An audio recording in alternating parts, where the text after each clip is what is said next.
Hare Krishna, everybody. Let's start Mangalacharan and then we'll start the reading today. Om Ajnana Timirandhasya Jnananjana Shalakaya Chakshur Unmilitam Yena Tasmai Shri Guruve Namaha Shri Chaitanya Manobhishtam Hapitam Yena Bhutale Swayam Rupa Kadamayam. Just one second. Vasudev, you have to go away, beta. Shri Chaitanya Manobhishtam Sthapitam Yena Bhutale Swayam Rupa Kadamayam Dadati Swapadantikam Vandeham Shri Guru Shri Yuta Padkamalam Shri Gurun Svaishnavamscha Shri Rupam Sahagrajatam Sahagana Ragunatam Vitam Tam Sajivam Sadvetam Saudutam Parijana Sahitam Shri Krishna Chaitanya Devam Shri Radha Krishna Padan Sahagana Lalita Shri Vishakam Svitamscha He Krishna Karuna Sindhu Dinabandhu Jagatpate Gopesha Gopika Kanta Radha Kanta Namostute Tapta Kanchana Gaurangi Radhe Vrindavaneshwari Vrishabhanu Sute Devi Pranamami Hari Priye Vanchakalpa Tarubhyascha Kripa Sindhubhya Vacha Patitanam Pavanebhyo Vaishnavebhyo Namo Namaha Jai Shri Krishna Chaitanya Prabhu Nityananda Shri Advaita Gadadhar Shivasadi Gaur Bhakta Vrinda Hare Krishna Krishna Krishna Hare Hare Hare Rama Rama Rama Hare Hare. Today we are going to start from soul research. Correct, Prabhu? Yes, Prabhuji. Last section of the from the learning the science of the soul. In the soft bound, it is page number 49. Okay. Soul's research. Srila Prabhupada writes a letter to a noted cardiologist, Dr. Wilfred G. Bigelow. The central question, you say, is where is the soul and where does it come from? That is not difficult to understand. Quotes closed. In 1968, speaking before a gathering of students at Massachusetts Institute of Technology, Srila Prabhupada points out an important lag in technological research. Open quotes, although you have so many departments of knowledge, close quotes, he says, open quote, there is no department aiming to find the difference between a living body and a dead body. Quotes close. Although advanced in understanding the mechanical workings of the physical body, modern science gives but little attention to studying the spiritual spark that animates the body. In the Montreal Gazette article reproduced below, we find world-famous cardiologist Wilfred G. Bigelow urging systematic research to determine what the soul is and where it comes from. Reproduced next is Srila Prabhupada's letter in response to Dr. Bigelow's plea. Srila Prabhupada offers substantial Vedic knowledge on the science of the soul and suggests a practical method for scientifically understanding the spiritual spark. Gazette headline, Heart Surgeon Wants to Know What a Soul Is. Windsor. A world-famous Canadian heart surgeon says he believes the body has a soul which departs at death and theologians ought to try to find out more about it. Dr. Wilfred J. Bigelow, head of the cardiovascular surgery unit at Toronto General Hospital, said that as person who believes there is a soul, he thought that the time had come to take the mystery out of this and find out what it is. Bigelow was a member of a panel which appeared before the Essex County Medical Legacy Society to discuss problems associated with attempts to define the exact moment of death. The question has become vital in the age of transplants of hearts and other organs in cases when the donors are inevitably dying. The Canadian Medical Association has produced a widely accepted definition of death as a moment when the patient is in coma, responds to no stimulus of any kind, and brain waves recorded on a machine are flat. I'll just like to check, are you hearing the echo from my side, Prabhu, by any chance? No, Prabhu, it's good. It's good. Okay, thank you. The other members of the panel were Mr. Justice Edson L. Haynes of the Ontario Supreme Court and J. Francis Leddy, President of the University of Windsor. Bigelow, elaborating on points he had raised during the discussion, said in an interview later that his 32 years as a surgeon had left him no doubts that there is a soul. We're reading on page number 50, almost towards center. Bigelow, elaborating on points he had raised during the discussion, said in an interview later that his 32 years as a surgeon had left him no doubts that there is a soul. There are certain cases where you happen to be present at the moment when people pass from a living state to death, and some mysterious changes take place. Open quotes. One of the most noticeable is the sudden lack of life or luster to the eyes. They become opaque and literally lifeless. Open quotes. It is difficult to document what you observe. In fact, I don't think it can be documented very well. Quotes close. Bigelow, who has become world renowned for his pioneering work into the deep freeze surgical technique known as hypothermia and for his heart valve surgery, said soul research should be undertaken by theology and allied disciplines within the university. During this discussion, Leddy said that if there is a soul, you are not going to see it. You are not going to find it. Is there a principle of vitality or life? What is it? The problem was that the soul doesn't exist anywhere specifically, geographically. It's everywhere, and yet it's nowhere in the body. It would be nice to start experimenting, but I don't know how you are going to get on any of these things, Leddy said. He said that the discussion reminded him of the Soviet cosmonaut who returned from space to report there was no God because he didn't see him up there.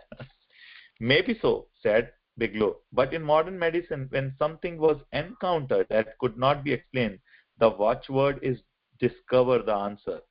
Take it into the laboratory, take it somewhere where you can discover the truth. The central question, said Bigelow, was where is the soul and where does it come from? Srila Prabhupada gives the Vedic evidence. My dear Mr. Bigelow, please accept my greetings. Recently, I have read an article in the Gazette by Ray Corelli entitled Heart Surgeon Wants to Know What a Soul Is, and it was very interesting. Your comments show great insight, and so I thought to write you on this matter. Perhaps you may know that I am the founder Acharya of the International Society for Krishna Consciousness. I am the founder Acharya of the International Society for Krishna Consciousness. I have several temples in Canada, Montreal, Toronto, Vancouver, and Hamilton. This Krishna consciousness movement is specifically meant to teach every soul his original spiritual position. Undoubtedly, the soul is present in the heart of the living entity, and it is the source of all the energies for maintaining the body. The energy of the soul is spread all over the body, and this is known as consciousness. Since this consciousness spreads the energy of the soul all over the body, one can feel pains and pleasure in any part of the body. The soul is individual, and he is transmigrated from one body to another. Yet as a person transmigrates from babyhood to childhood, from childhood to boyhood, and from boyhood to youth, and then to advanced old age. Then the change called death takes place when we change to a new body, just as we change our old dress to a new dress. This is called transmigration of the soul. When a soul wants to enjoy this material world, forgetting his real home in the spiritual world, he takes this life to hard struggle for existence. This unnatural life of repeated birth, death, disease, and old age can be stopped when his consciousness is dovetailed with the supreme consciousness of God. That is the basic principle of a Krishna movement. As far as heart transplant is concerned, there is no question of success unless the soul is there in the heart. So the presence of the soul has to be accepted. In sexual intercourse, if there is no soul, there is no conception, no pregnancy. Contraception deteriorates the womb so that it is no longer is a good place for the soul. That is against the order of God. By the order of God, a soul is sent to a particular womb, but by this contraceptive, he is denied that womb and has to be placed in another. That is disobedience to the Supreme. For example, take a man who is supposed to live in a particular apartment. If the situation there is so disturbed that he cannot enter the apartment, then he is put at great disadvantage. That is illegal interference and is punishable. The undertaking of soul research would certainly mark the advancement of science, but advancement of science will not be able to find the soul. The soul's presence can simply be accepted on a circumstantial understanding. You will find in the Vedic literature that the dimension of the soul is 1/10,000th the size of a point. The material scientists cannot measure the length and breadth of a point. Therefore, it is not possible for the material scientists to capture the soul. You can simply accept the soul's existence by taking it from authority. What the greatest scientists are finding, we have explained long ago. As soon as one understands the existence of the soul, he can immediately understand the existence of God. The difference between God and the soul is that God is very great soul and the living entity is very small soul, but qualitatively they are equal. Therefore, God is all pervading and the living entity is localized, but the nature and quality are the same. The central question you say is, where is the soul and where does it come from?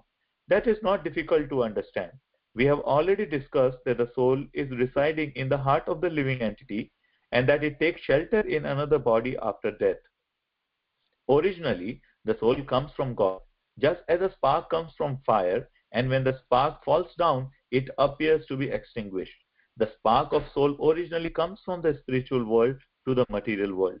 In the material world, he falls down into three different conditions, which are called the modes of nature. When a spark of fire falls on a dry grass, the fiery quality continues. When the spark falls on the ground, it cannot display its fiery manifestation unless the ground is favorably situated. And when the spark falls on water, it becomes extinguished. As such, we find three kinds of living conditions. One living entity is completely forgetful of his spiritual nature. Another is almost forgetful, but still has an instinct of spiritual nature.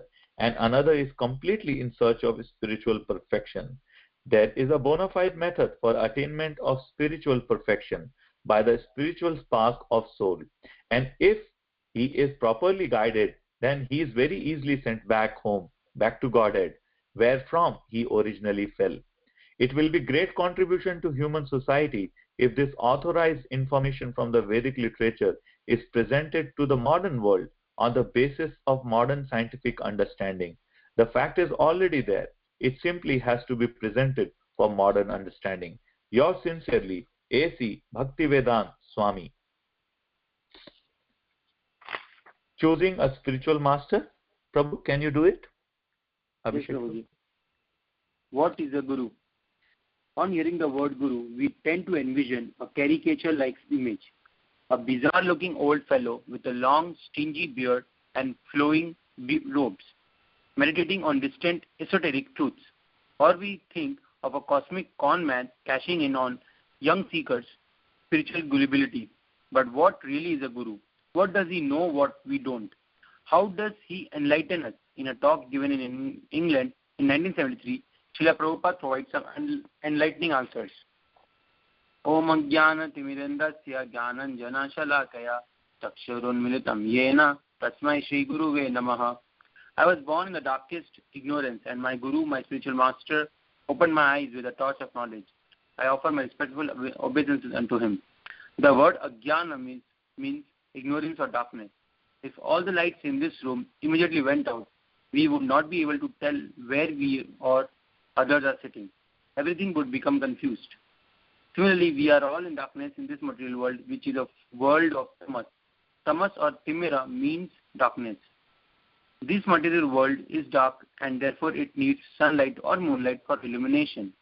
However, there is another world, a spiritual world, that is beyond the darkness, beyond this darkness.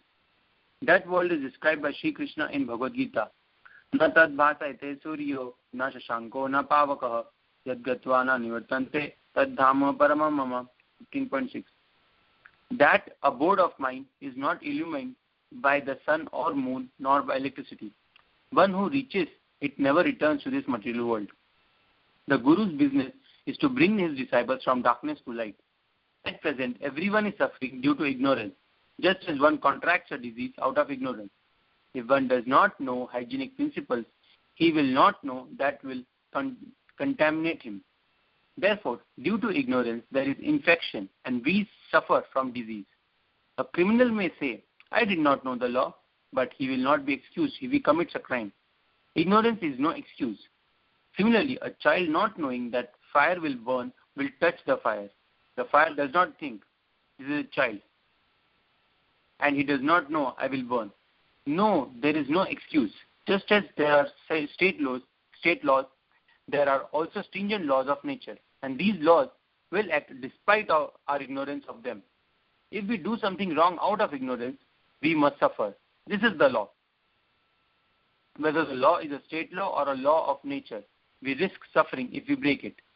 The Guru's business is to see that no human being suffers in this material world. No one can claim that he is not suffering. That is not possible. In this material world, there are three kinds of suffering: Adhyatmika, Adibhautika, and Adidaivika. There are miseries arising from the material world and mind, from other living entities, and from the forces of nature. We may suffer mental anguish, or we may suffer from other living entities, from ants, or mosquitoes, or flies, or we may suffer due to some superior power. There may be no rain, or there may be flood. There may be excessive heat or excessive cold. So many types of suffering are imposed by nature. Thus, there are three types of miseries within the material world, and everyone is suffering from one, two, or three of them. No one can say that he is completely free from suffering. We may then ask why the living entity is suffering. The answer is out of ignorance. He does not think, I am committing mistakes and I am leading a sinful life.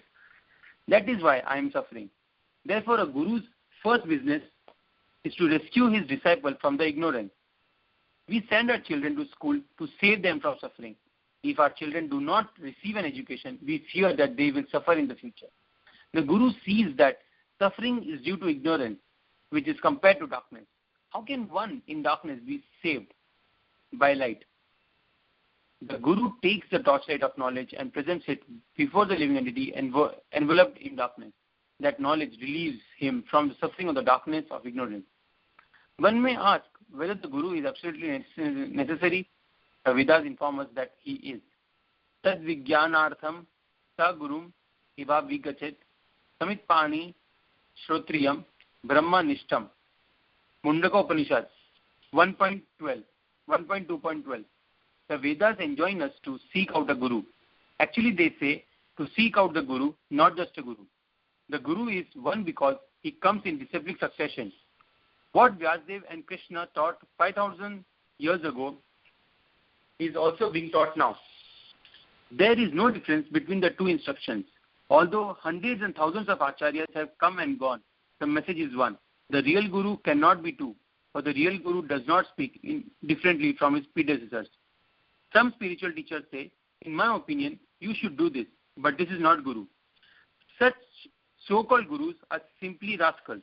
The genuine guru has only one opinion, and that is the opinion expressed by Krishna, Vyasadeva, Narada, Arjuna, Sri Chaitanya Mahaprabhu, and the Goswamis. 5,000 years ago, Lord Sri Krishna spoke the Bhagavad Gita, and Vyasadeva recorded it. Srila Vyasadeva did not say, this is my opinion. Rather, he wrote, Sri Bhagwan Vacha, that is, the Supreme Personality of Godhead says. Whatever Vyasadeva wrote was originally spoken by Supreme Personality of Godhead. Srila Vyasadeva did not give his own opinion. Consequently, Srila Vyasadeva is a guru. He does not misinterpret the words of Krishna, but transmits them exactly as they were spoken. If we send a telegram, the person who delivers the telegram does not have to correct it, edit it, or add to it. He simply presents it. That is the guru's business. The guru may be this person or that, but the message is the same. Therefore, it is said that guru is one. In the disciplic succession, we simply find repetition of the same subject. In the Bhagavad Gita 9.34, Sri Krishna says, Manmana bhava madbhakto madhyaji mam namaskuru mam evashasi satyam te mam evashasi vaivam atmanam mat parayana. Engage your mind always in thinking of me. Become my devotee. Offer obeisances and worship me. Being completely absorbed in me, surely you will come to me. These very instructions were reiterated by all the acharyas such as Ramanujacharya, Madhvacharya and Chaitanya Mahaprabhu. The 6 Goswamis also transmitted the same message, and we are simply following in their footsteps. There is no difference. We do not interpret the words of Krishna by saying, in my opinion, the battle of Kurukshetra represents the human body. Such interpretations are set forth by rascals. In the world, there are many rascal gurus who give their own opinion. But we can challenge any rascal. A rascal guru may say, I am God, or we are all God. That is all right. But we should find out from the dictionary what is the meaning of God is. Generally, a dictionary will tell us that the word God indicates a supreme being. Thus, we may ask such a guru, are you a supreme being? If he cannot understand this, then we should give the meaning of supreme. And a dictionary will inform us that supreme means the greatest authority. We may then ask, are you the greatest authority? Such a rascal guru, even though proclaiming himself to be a god, can answer such a question. God is the supreme being and the highest authority. No one is equal to him or greater than him. Yet there are many guru gods, many rascals who claim to be the supreme. Such rascals cannot help us escape the darkness of material existence. They cannot illumine our darkness with the torchlight of spiritual knowledge. The bona fide guru will simply present what the supreme guru, God, says in bona fide scripture. A guru cannot change the message of disciplic succession. We must understand that we cannot carry out research to find the absolute truth. Chaitanya Mahaprabhu himself said, my Guru Maharaj, my spiritual master, considered me as a great fool. He who remains a great fool becomes his guru, is a guru himself. However, if one says, I am so advanced that I can speak better than my guru, he is simply a rascal. In the Bhagavad Gita 4.2, Shri Krishna says, Evam parampara praptam imam rajarsayo vidu sakalene ham hata yogo nashta parantapa. This supreme science was thus received through the chain of disciplic succession, and the saintly kings understood it in that way. But in course of time, the succession was broken, and therefore the science as it is appears to be lost. Taking on a guru is not simply a fashion. One who is serious about understanding spiritual life requires a guru. A guru is a question of necessity, for one must be very serious to understand spiritual life, God, proper action, and one's relationship with God. When we are very serious about understanding the subjects, we need a guru. We shouldn't go to a guru simply because a guru may be fashionable at the moment. Surrender must be there, for without surrender we cannot learn anything. If we go to a guru simply to challenge him, we will learn nothing. We must accept the guru just as Arjuna accepted his guru. Shri Krishna himself, Karpanya dosha fatasvabhava sachami tvam dharma samodacheta yachreyasan nishchitam bruhi tanme shishyasya hamsa shadi mam tvam prapannam. Now I am confused about my duty and I have lost all composure because of weakness. In this condition, I am asking you to tell me clearly what is best for me. Now I am your disciple and a soul surrendered unto you. Please instruct me. Bhagavad Gita 2.7.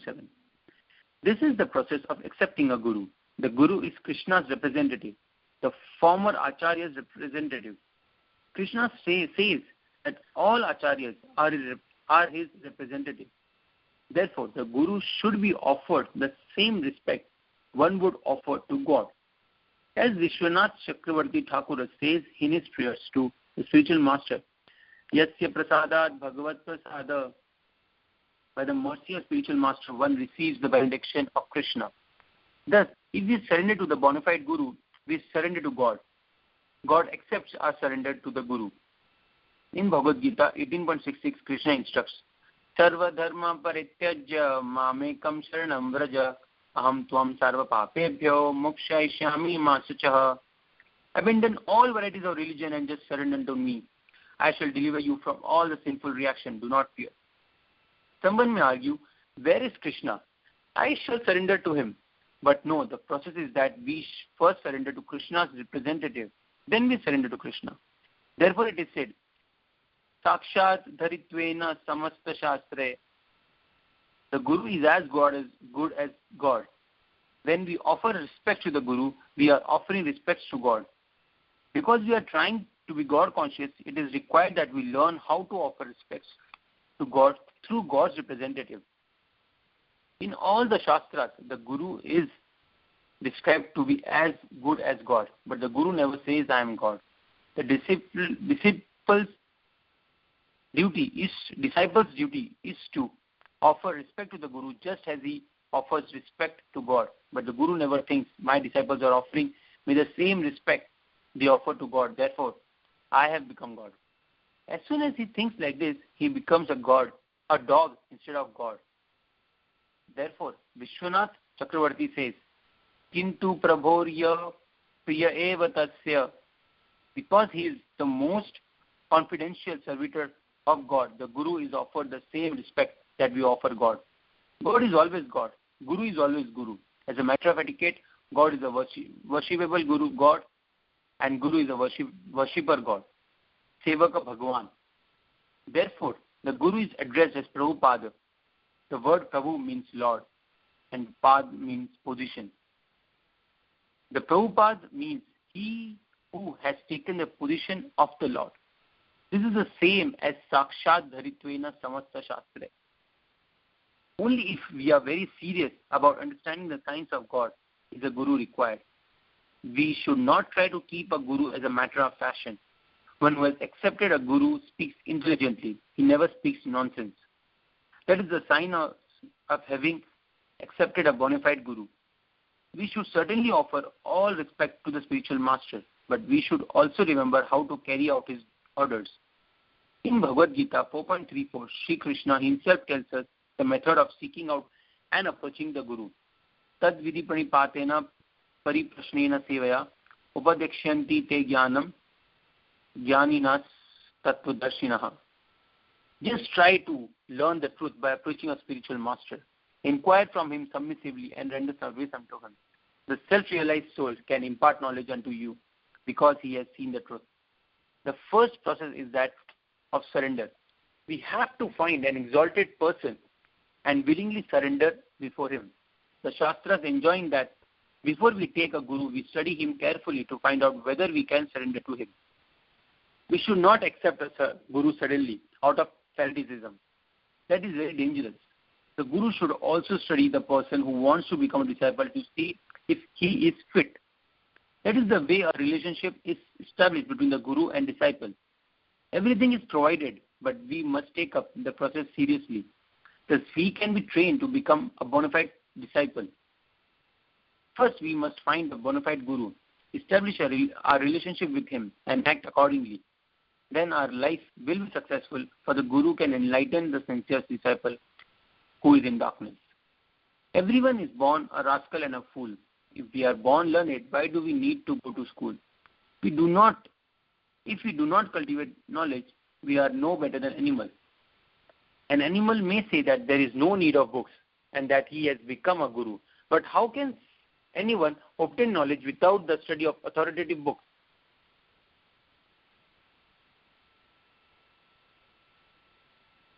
Rascal Gurus try to avoid these things. We must understand that we are all born rascals and fools, and that we have to be enlightened. We have to receive knowledge to make our lives perfect.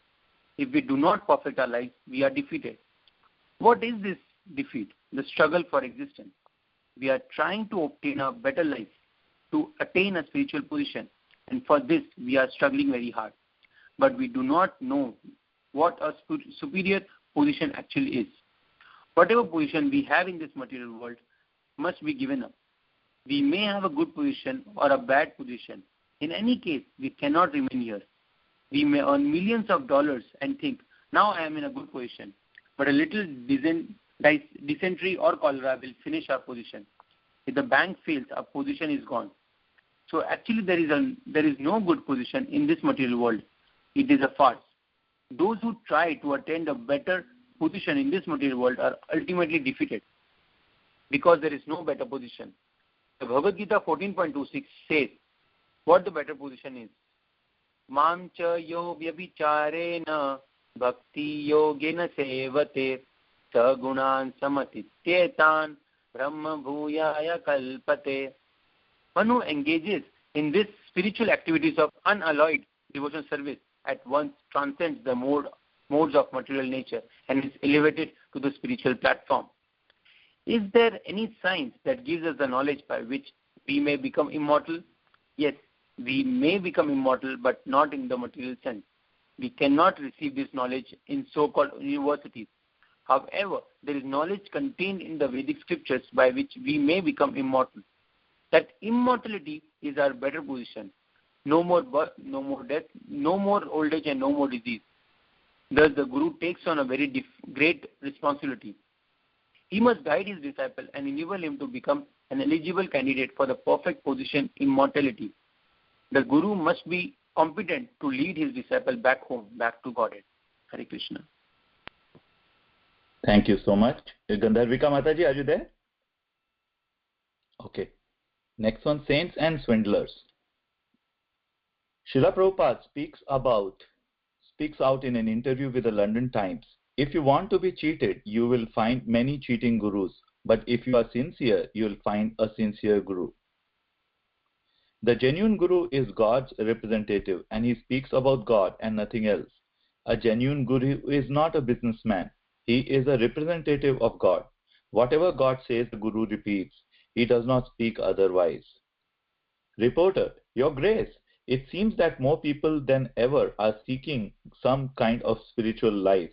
I wonder if you could tell me why this is so. Srila Prabhupada, the desire for spiritual life is an absolute natural hankering. Because we are spirit souls, we cannot be happy in the material atmosphere. If you take a fish out of water, it cannot be happy on land. Similarly, if we are without spiritual consciousness, we can never be happy. Today, so many people are after scientific advancement and economic development, but they are not happy because these are not the actual goals of life. Many young people are realizing this, and they are rejecting materialistic life and are trying to search for spiritual life. Actually, this is the proper search. Krishna consciousness is the proper goal of life. Unless you take to Krishna consciousness, you cannot be happy. That is a fact. Therefore, we invite everyone to study and understand this great movement. Page 63, separating the saints from the swindlers. Reporter, what frankly worries me is that the sincere arrival in Britain some time ago of an Indian yogi who was the first guru that most people had ever heard of. A lot of gurus have suddenly appeared out of nowhere. Sometimes I get the feeling that not all of them are as genuine as they ought to be. Would it be right to warn people who are thinking of taking up spiritual life that they should make sure that they have a genuine guru to teach them? Srila Prabhupada. Yes, of course. To search out a guru is very nice. But if you want a cheap guru, or if you want to be cheated, then you will find many cheating gurus. But if you are sincere, you will find a sincere guru. Because people want everything very cheaply, they are cheated. We ask our students to refrain from illicit sex, meat eating, gambling, and intoxication. People think that this is all very difficult, a botheration. But if someone else says, you may do whatever nonsense you like, simply take any mantra, then people will like him. The point is that people want to be cheated, and therefore cheaters come. No one wants to undergo any austerity. Human life is meant for austerity, but no one is prepared to undergo austerity. Consequently, cheaters come and say, no austerity. Whatever you like, you do. Simply pay me, and I'll give you some mantra, and you will become God in 6 months. All this is going on. If you want to be cheated like this, the cheaters will come. Reporter, what about the person who seriously wants to find spiritual life, but who happens to finish up with the wrong guru? Srila Prabhupada, if you simply want an ordinary education, you have to devote so much of time, labor, and understanding to it. Similarly, if you are going to take to spiritual life, you must become serious. How is it that simply by some wonderful mantras, someone can become God in 6 months? Why do people want something like that? This means that they want to be cheated. Reporter, how can a person tell he has a genuine guru? Srila Prabhupada, can any of my students answer this question? Disciple, once I remember John Lennon asked you, how will I know who is the genuine guru?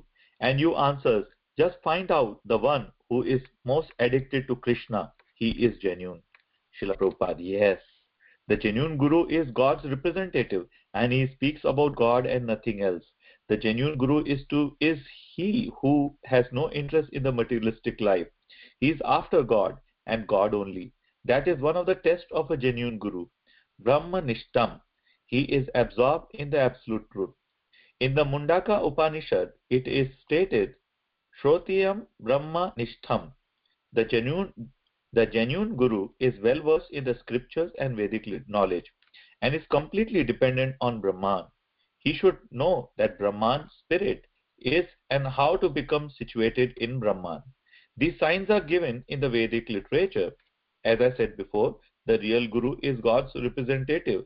He represents the Supreme Lord just as a viceroy represents a king. The real guru will not manufacture anything. Everything he says is in accordance with the scripture and the previous acharyas. He will not give you a mantra and tell you that you will become God in 6 months. This is not a guru's business. A guru business is to canvass everyone to become a devotee of God. That is the sum and substance of a real guru's business. Indeed, he has no other business. He tells whomever he sees, please become God conscious. If he converses somehow or other on behalf of God and tries to get everyone to become a devotee of God, he is genuine guru. Reporter, what about a Christian priest? Srila Prabhupada, Christian, Mohammedan, Hindu, it doesn't matter. If he is simply speaking on behalf of God, he is guru. Lord Jesus Christ, for instance, he canvassed people saying, just try to love God. Anyone, it doesn't matter who, to be Hindu, Muslim or Christian, is a guru if he convinces people to love God. That is the test. The guru never says, I am God or I will make you God. The real guru says, I am a servant of God and I will make you a servant of God also. It doesn't matter how the guru is dressed. As Chaitanya Mahaprabhu said, whoever can impart knowledge about Krishna is a spiritual master. A genuine spiritual master simply tries to get people to become devotees of Krishna or God. He has no other business. But the bad gurus? Srila Prabhupada. And what is a bad guru? Reporter. A bad guru just wants some money or some fame. Srila Prabhupada. Well, if he is bad, how can he become a guru? Laughter. How can iron become gold? Actually, a guru cannot be bad, or if someone is bad, he cannot be guru. You cannot say bad guru. That is a contradiction. What you have to do is simply try to understand what genuine guru is. The definition of a genuine guru is that he is simply talking about God. That's all. If he is talking about some other nonsense, then he is not a guru. A guru cannot be bad. There's no question of a bad guru, any more than a red guru or a white guru. Guru means genuine guru. And all we have to know is that the genuine guru is simply talking about God and trying to get people to become God's devotees. If he does this, he is genuine. Reporter, to be initiated into your society, what would I have to do? Srila Prabhupada, first of all, you have to give up illicit sex life. Reporter, does that include all sex life? What is illicit sex life? Srila Prabhupada, illicit sex is sex outside of marriage. Animals have sex with no restrictions. But in human society, there are restrictions. In every country and in every religion, there is some system of restricting sex life. You would also have to give up all intoxication, including tea, cigarettes, alcohol, marijuana, anything that intoxicates.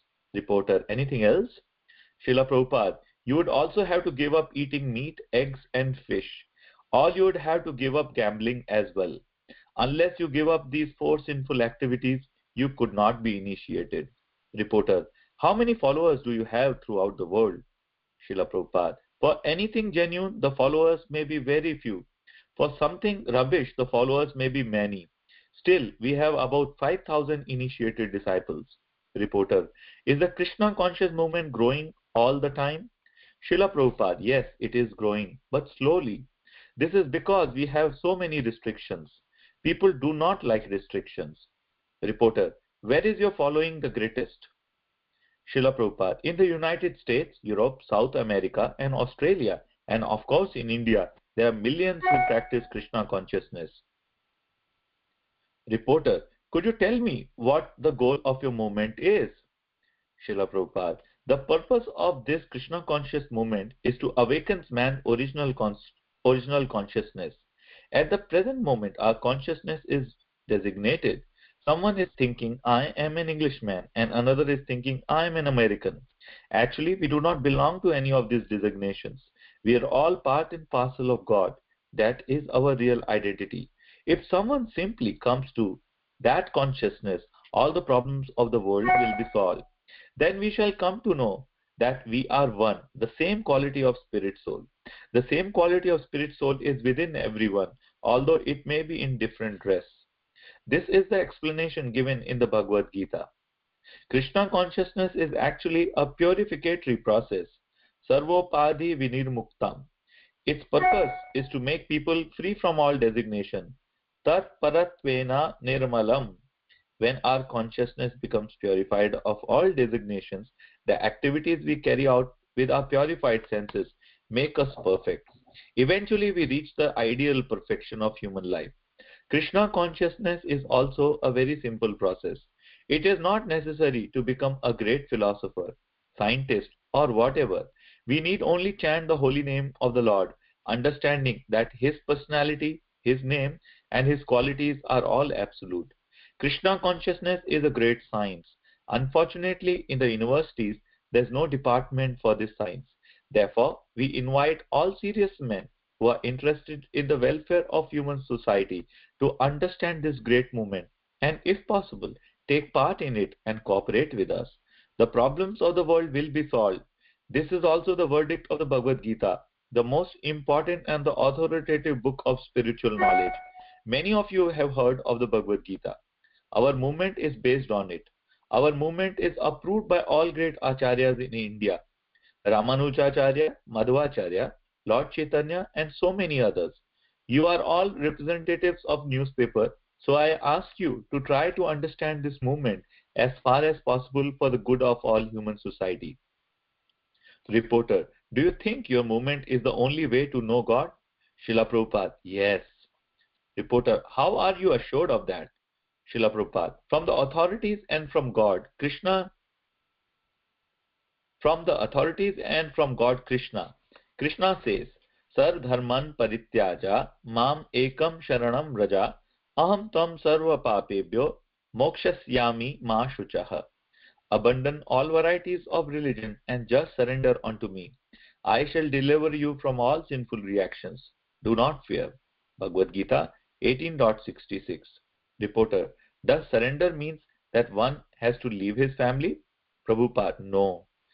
Reporter, but suppose I were to become an initiate, wouldn't I have to come and live in the temple? Srila Prabhupada, not necessarily. Reporter, I can stay at home? Srila Prabhupada, oh yes.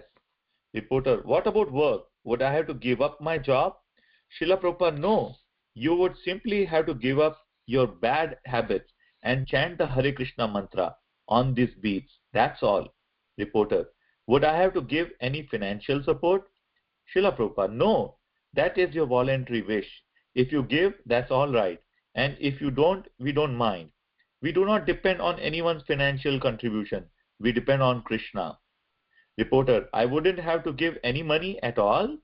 Srila Prabhupada, no. Reporter, is this one of the main things that distinguishes the genuine guru from the fake guru? Srila Prabhupada, yes. A genuine guru is not a businessman. He is a representative of God. Whatever God says, the guru repeats. He does not speak otherwise. Reporter, but would you expect to find a real guru, say, traveling in a Rolls Royce? But would you expect to find a real guru, say, traveling in a Rolls Royce and staying in a penthouse suite in a classy hotel? Srila Prabhupada, sometimes people provide us with a room in a first-class hotel, but we generally stay in our own temples. We have some 100 temples around the world. so we don't require to go to any hotels. Reporter: I wasn't trying to make any accusations. I was merely trying to illustrate that I think your warning is a valid one. There are so many people interested in finding a spiritual life, and at the same time, there are a lot of people interested in cashing in on the guru business. Srila Prabhupada: are you under the impression that spiritual life means voluntarily accepting poverty? Reporter: well, I do not know. Srila Prabhupada: a poverty-stricken man may be materialistic, and a wealthy man may be very spiritual. Spiritual life does not depend on either poverty or wealth. Spiritual life is transcendental. Consider Arjuna, for instance. Arjuna was a member of a royal family, yet he was a pure devotee of God. And in the Bhagavad Gita 4.2, Sri Krishna says, Evam parampara praptam imam rajarsayo vitu. This supreme science was received through the chain of disciplic succession, and the saintly king understood it in that way. In the past, all kings who were saintly understood spiritual science. Therefore, spiritual life does not depend on one's material condition. Whatever a person's material condition may be, he may be a king or a pauper, he can still understand spiritual life. Generally, people do not know what spiritual life is, and therefore they unnecessarily criticize us. If I ask you what spiritual life is, how would you answer? Reporter: well, I am not sure. Srila Prabhupada: although you do not know what spiritual life is, you still say it is this or it is that. But first you should know what spiritual life is. Spiritual life begins when you understand that you are not your body. This is the real beginning of spiritual life. By seeing the difference between yourself and your body, you come to understand that you are a spirit soul. Aham Brahmasmi. Reporter: do you think this knowledge should be a part of everyone's education? Srila Prabhupada: yes. People should first be taught what they are. Are they their bodies or something else? That is the beginning of education. Now everyone is educated to think he is his body. Because someone accidentally gets an American body, he thinks, I am an American. This is just like thinking, I am a red shirt. Just because you are wearing a red shirt, you are not a red shirt. You are a human being. Similarly, this body is like a shirt or a coat over the real person, the spirit soul. If we recognize ourselves simply by our bodily shirt or coat, then we have no spiritual education. Reporter: do you think that such education should be given in schools? Srila Prabhupada: yes. In school, college and universities, there is an immense literature on this subject, an immense fund of knowledge. What is actually required is that the leaders of society come forward to understand this movement. Reporter: have you ever had people come to you who had previously been involved with a fake guru? Srila Prabhupada: yes, there are many. Reporter: were their spiritual lives in any way spoiled by the fake gurus? Srila Prabhupada: no. They were genuinely seeking something spiritual, and that was their qualification. God is within everyone's heart, and as soon as someone genuinely seeks Him, He helps that person find a genuine guru. Reporter: have the real gurus like yourself ever tried to put a stop to the false guru? That is, put pressure on them to put them off out of business, so to speak? Srila Prabhupada: no, that is not my purpose. I started my movement simply by chanting Hare Krishna. I chanted in New York, in a place called Tompkinson Square Park, and soon people began to come to me. In this way, the Krishna conscious movement gradually developed. Many accepted and many did not accept. Those who are fortunate have accepted. Reporter: don't you feel that people are suspicious because of their experience with fake gurus? Don't you feel that people are suspicious because of their experience with fake gurus? If you went to a quack dentist and he broke your tooth, you might be suspicious about going to another dentist. Srila Prabhupada: yes. Naturally, if you are cheated, you become suspicious. But this does not mean that if you are cheated once, you will always be cheated. You should find someone genuine. But to come to Krishna consciousness, you must be either very fortunate or well aware of this science. From the Bhagavad Gita, we understand that the genuine seekers are very few. Manushyanam sahasreshu kaschit yatati siddhaye. Out of many millions of people, There may be only one who is interested in spiritual life. Generally, people are interested in eating, sleeping, mating, and defending. So, how can we expect to find many followers? It is not difficult to notice that people have lost their spiritual interest, and almost all of those who are actually interested are being cheated by so called spiritualists. You cannot judge a movement simply by a number of its followers. If one man is genuine, then a movement is successful. It is not a question of quantity but quality. Reporter: I wonder how many people you think might have been taken in by fake gurus. Srila Prabhupada: practically everyone. Laughter. There's no question of counting. Everyone. Reporter: this would mean thousands of people, wouldn't it? Srila Prabhupada: millions. Millions have been cheated because they want to be cheated. God is omniscient. He can understand your desires. He is within your heart, and if you want to be cheated, God sends you a cheater. Reporter: is it possible for everyone to attain the perfectional stage you spoke of previously? Srila Prabhupada: within a second. Anyone can attain perfection within a second, providing he is willing. The difficulty is that no one is willing. In the Bhagavad Gita 18.66, Krishna says, Sarvadharman parityajya mamekam sharanam vraja. Simply surrender unto me. But who is going to surrender to God? Everyone says, oh, why should I surrender to God? I will be independent. If you simply surrender, it's a second's business. That's all. But no one is willing, and that is the difficulty. Reporter: when you say that lots of people want to be cheated, do you mean that lots of people want to carry on with their worldly pleasures and at the same time, by chanting a mantra or by holding a flower, achieve spiritual life as well? Is this what you mean by wanting to be cheated? Srila Prabhupada: yes, this is like a patient thinking, I shall continue with my disease and at the same time I shall become healthy. It is contradictory.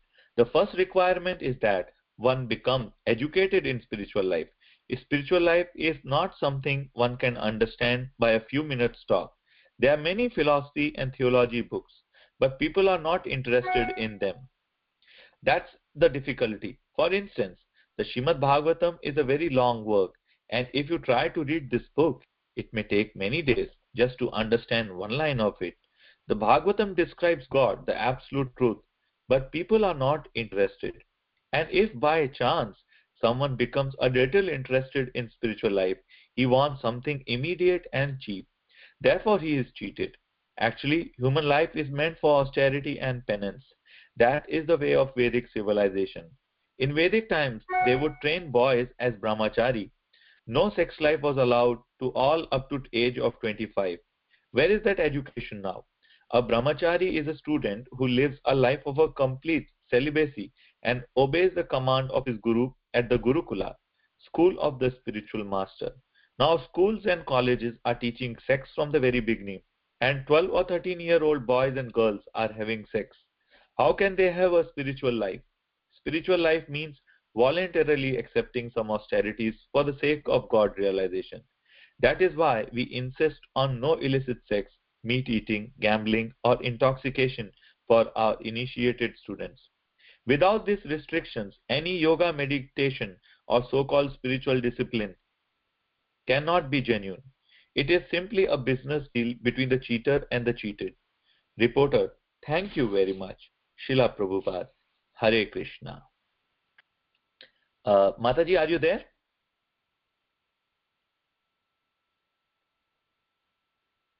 Gandharvika Mataji, are you there? Okay. Hare Krishna Prabhu, Satya here. Dandavad Satya Prabhu. Yeah. Abhishek Prabhu, you can read.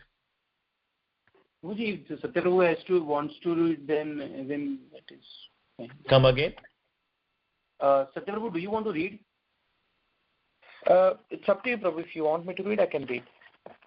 Yeah. So maybe because I want to audition people before they read. Abhishek Prabhu. Okay. Yeah. I'll read. Okay. Yeah. Because the speed, the clarity, and all, we want to ensure that the others are able to.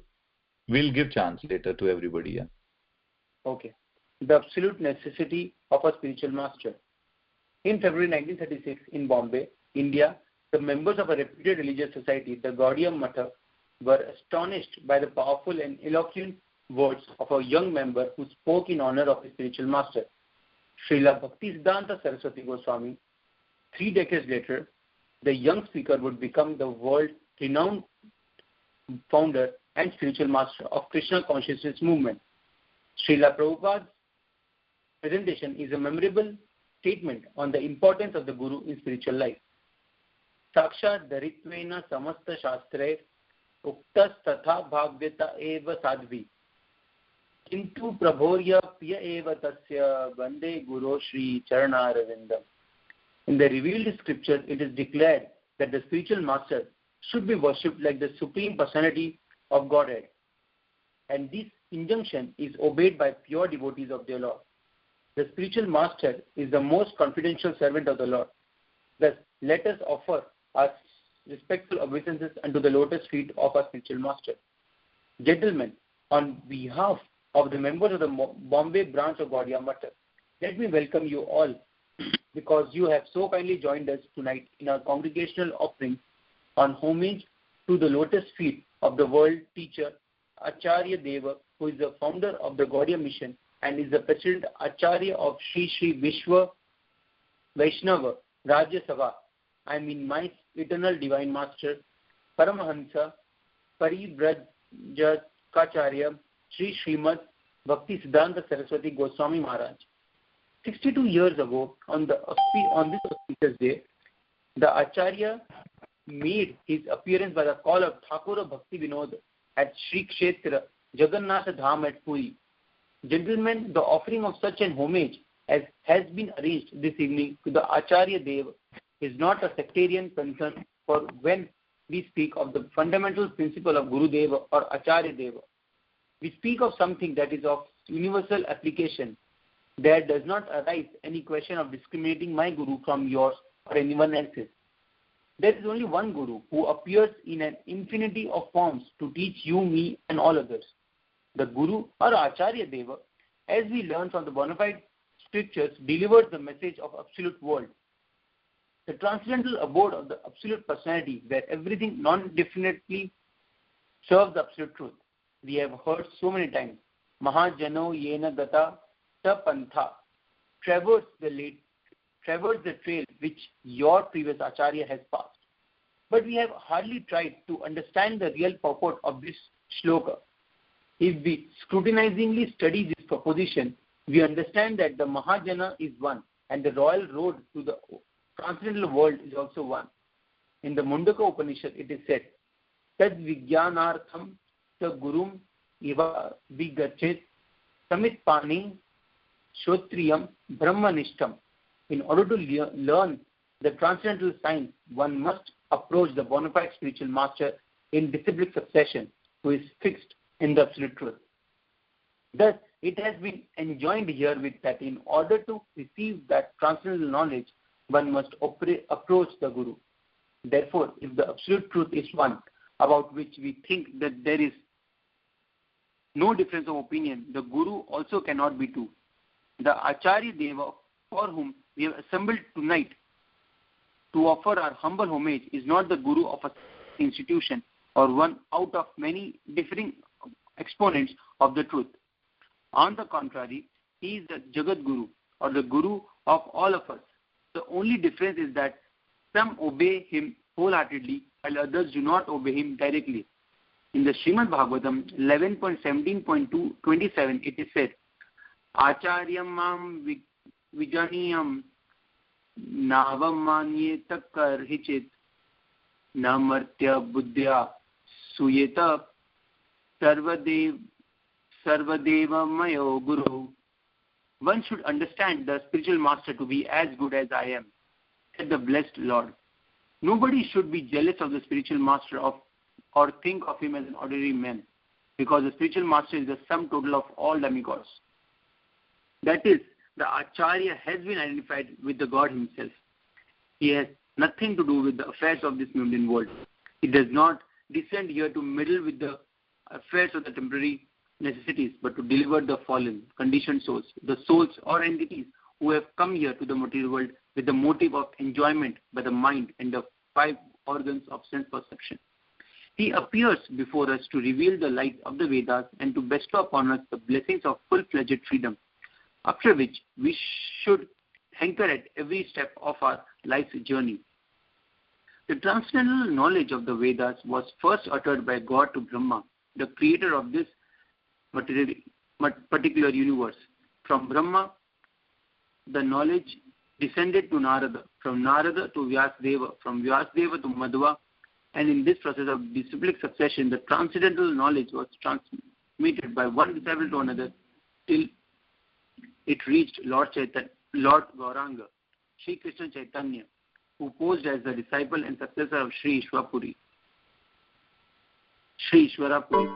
The present Acharya Deva is the 10th disciplic representative from Sri Rupa Goswami, the original representative of Lord Chaitanya, who preached this transcendental tradition in its fullness. The knowledge that we receive from our Gurudev is not different from that imparted by God Himself, and the succession of the Acharyas is the preceptorial line of Brahma. We adore this auspicious day of Sri Vyas Puja Tithi because the Acharya is the living representative of Vyasadeva, the divine compiler of the Vedas, the Puranas, the Bhagavad Gita, the Mahabharata, and Srimad Bhagavatam. One who interprets the divine sound or Shabda Brahma by his imperfect sense perception cannot be a real spiritual guru, because in the absence of proper disciplinary training under the bona fide Acharya, the interpreter is sure to differ from Vyasadeva as the Mayavadis do. Srila Vyasadeva is the prime authority of Vedic revelation, and therefore such an irrelevant interpreter cannot be accepted as a guru or Acharya. Howsoever equipped he may be with all the acquirements of material knowledge, as it is said in the Padma Purana, Sampradaya vihinaye mantraste nishphala mataha. Unless you are initiated by a bona fide spiritual master in that disciplic succession, the mantra that you might have received is without any effect. On the other hand, one who has received the transcendental knowledge by oral reception from the bona fide perceptor in the disciplic chain, and who has sincere regard for the real Acharya, must needs be enlightened with the revealed knowledge of the Vedas. But this knowledge is permanently sealed to the cognitive approach of the empiricist. As it is said in the Shvetashvatara Upanishad 6.23, Yasya deve paravraptir yatha deve tatha gurau tasyete kathita he artha prakashante mahatmanah. Only unto those great souls who simultaneously have implicit faith in both the Lord and the spiritual master are all the imports of Vedic knowledge automatically revealed. Gentlemen, our knowledge is so pure, so poor, our senses are so imperfect, and our sources are so limited that it is not possible for us to have even the slightest knowledge of the absolute region without surrendering ourselves at the lotus feet of Sri Vasudeva or his bona fide representative. Every moment we are being deceived by the knowledge of our direct perception. It is all the creation or concoction of mind which is always deceiving, changing and flickering. We cannot know anything of the transcendental region by our limited, perverted method of observation and experiment. But all of us can lead our eager eyes for the oral reception of the transcendental sound transmitted from that region to this through the unadulterated medium of Sri Gurudev or Sri Vyasadeva. Therefore, gentlemen, we should surrender ourselves today at the feet of the representative of Sri Vyasadeva for the elimination of all the differences bred by our unsubmissive attitude. It is accordingly said in Sri Gita, Sri Gita 4.34, Tad vidhi pranipatena pariprashnena sevaya upadaksyanti te jnanam jnaninas tattvadarshinaha. Just approach the wise and bona fide spiritual master, surrender unto him first, and try to understand him by inquiries and service. Such a wise spiritual master will enlighten you with transcendental knowledge, for he has already known the absolute truth. To receive the transcendental knowledge, We must completely surrender ourselves to the real Acharya in the spirit of ardent inquiry and service. Actual performance of service to the Absolute under the guidance of the Acharya is the only vehicle by which we can assimilate the transcendental knowledge. Today's meeting for offering our humble obeisances and homage to the feet of Acharya Deva will enable us to be favored with the captaincy, with the capacity for assimilating the transcendental knowledge so kindly transmitted by him to all persons without distinction. Gentlemen, we are all more or less proud of our past Indian civilization, but we actually do not know the real nature of that civilization. We cannot be proud of our past material civilization, which is now 1,000 times greater than in days gone. It is said that we are passing through the age of darkness, Kali Yuga. What is this darkness? The darkness cannot be due to backwardness in material knowledge, because we now have more of it than formerly. If now we ourselves, our neighbors, at any rate, have plenty of it. Therefore, we must conclude that the darkness of the present age is not due to the lack of material advancement, but that we have lost the clue to our spiritual advancement, which is the prime necessity of human life and the criterion of the highest type of human civilization. Throwing of bombs from airplanes is no advancement of civilization from the primitive, uncivilized practice of dropping big stones on the heads of enemies from the tops of hills. Improvement of the art of killing our neighbors by means of machine guns and poisonous gases is certainly no advancement from primitive barbarism, which prided itself on its art of killing by bows and arrows. Nor does the development of sense of pampered selfishness prove anything more than intellectual animalism. True human civilization is very different from all these states, and therefore in the Katha Upanishad 1.3.14 there is the emphatic call, Uttishta Jagrata Prapya Varan Niboddhata Kshurasya Dhara Nishita Duratyaya Durgam Patas Sat Kavayo Vadanti. Please wake up and try to understand the boon that you now have in this human form of life. The path of spiritual realization is very difficult. It is sharp like the razor's edge. That is the opinion of learned transcendental scholars. Thus, while others were yet in the womb of historical oblivion, the sages of India have developed a different kind of civilization which enabled them to know themselves. They had discovered that we are not at all material entities, but that we are all spiritual, permanent, and indestructible servants of the Absolute. But because we have, against our better judgment, chosen to completely identify ourselves with this present material existence, our sufferings have multiplied according to the inexorable law of birth and death, with its consequent diseases and anxieties. These sufferings cannot be really mitigated by any provision of material happiness. It is just as if you took an aquatic animal out of water and put it on the land, supplying all manner of happiness possible on land. The deadly sufferings of the animal are not capable of being relieved at all until it is taken out of its foreign environment. Spirit and matter are completely contradictory things. All of us are spiritual entities. We cannot have perfect happiness, which is our birthright. However, much we may meddle with the affair of mundane things, perfect happiness can be ours only when we are restored to our natural state of spiritual existence. This is the distinctive message of our ancient Indian civilization. This is the message of the Gita, this is the message of the Vedas and the Puranas, and this is the message of all the real Acharyas, including our present Acharya Deva in the line of Lord Chaitanya. Gentlemen, although it is imperfectly that we have been enabled by His grace to understand the sublime messages of our Acharya Deva, Om Vishnupad Paramhansa Parivrajakaacharya Sri Srimad Bhakti Siddhanta Saraswati Goswami Maharaj, we must admit that we have realized definitely that the divine message from his holy lips is a congenial thing for suffering humanity. All of us should hear him patiently. If we listen to the transcendental sound without unnecessary opposition, he will surely have mercy upon us. The Acharya's message is to take us back to our original home, back to God.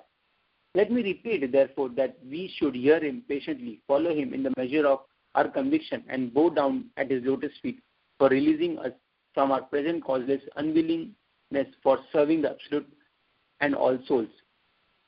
From the Gita, we learn that even after the destruction of the body, the Atma or the soul is not destroyed. He is always the same, always new and fresh. Fire cannot burn him, water cannot dissolve him, and the air cannot dry him up, and the sword cannot kill him. He is everlasting and eternal, and this is also confirmed in Srimad Bhagavatam 10.84.13. Yasyatma buddhi kunape tridhatuke swadhi kalatradishu bhauman ijyadi yatirtha buddhi salilena karij janeshwa abhijneshu sa eva go clara. Anyone who accepts this bodily bag of three elements, bile, mucus, and air, as his self, who has an affinity for an intimate relationship with his wife and children, who considers his land worshipable, who takes bath in the waters of the holy place of pilgrimage, but never takes advantage of those persons who are in actual knowledge, he is no better than an ass or a cow. Unfortunately, in these days, we have all been turned foolish by neglecting our real comfort and identifying the material cage with ourselves. We have concentrated all our energies for the meaningless upkeep of the material cage for its own sake, completely neglecting the captive soul within. The cage is meant for the undoing of the bird. The bird is not meant for the welfare of the cage. Let us therefore deeply ponder this. All our activities are now turned toward the upkeep of the cage, and the most we do is try to give some food to the mind by art and literature. But we do not know that this mind is also material in a more subtle form. This is stated in the Gita 7.4. Bhumi rapo nalo vayu kham mano buddhir evacha ahankara iti yamme bhinna prakritir astada. Earth, fire, water, air, sky, intelligence, mind, and ego are all my separated energies. We have scarcely tried to give any food to the soul, which is distinct from the body and mind. Therefore, we are all committing suicide in the proper sense of the term. The message of the Acharya Deva is to give us a warning to halt such wrong activities.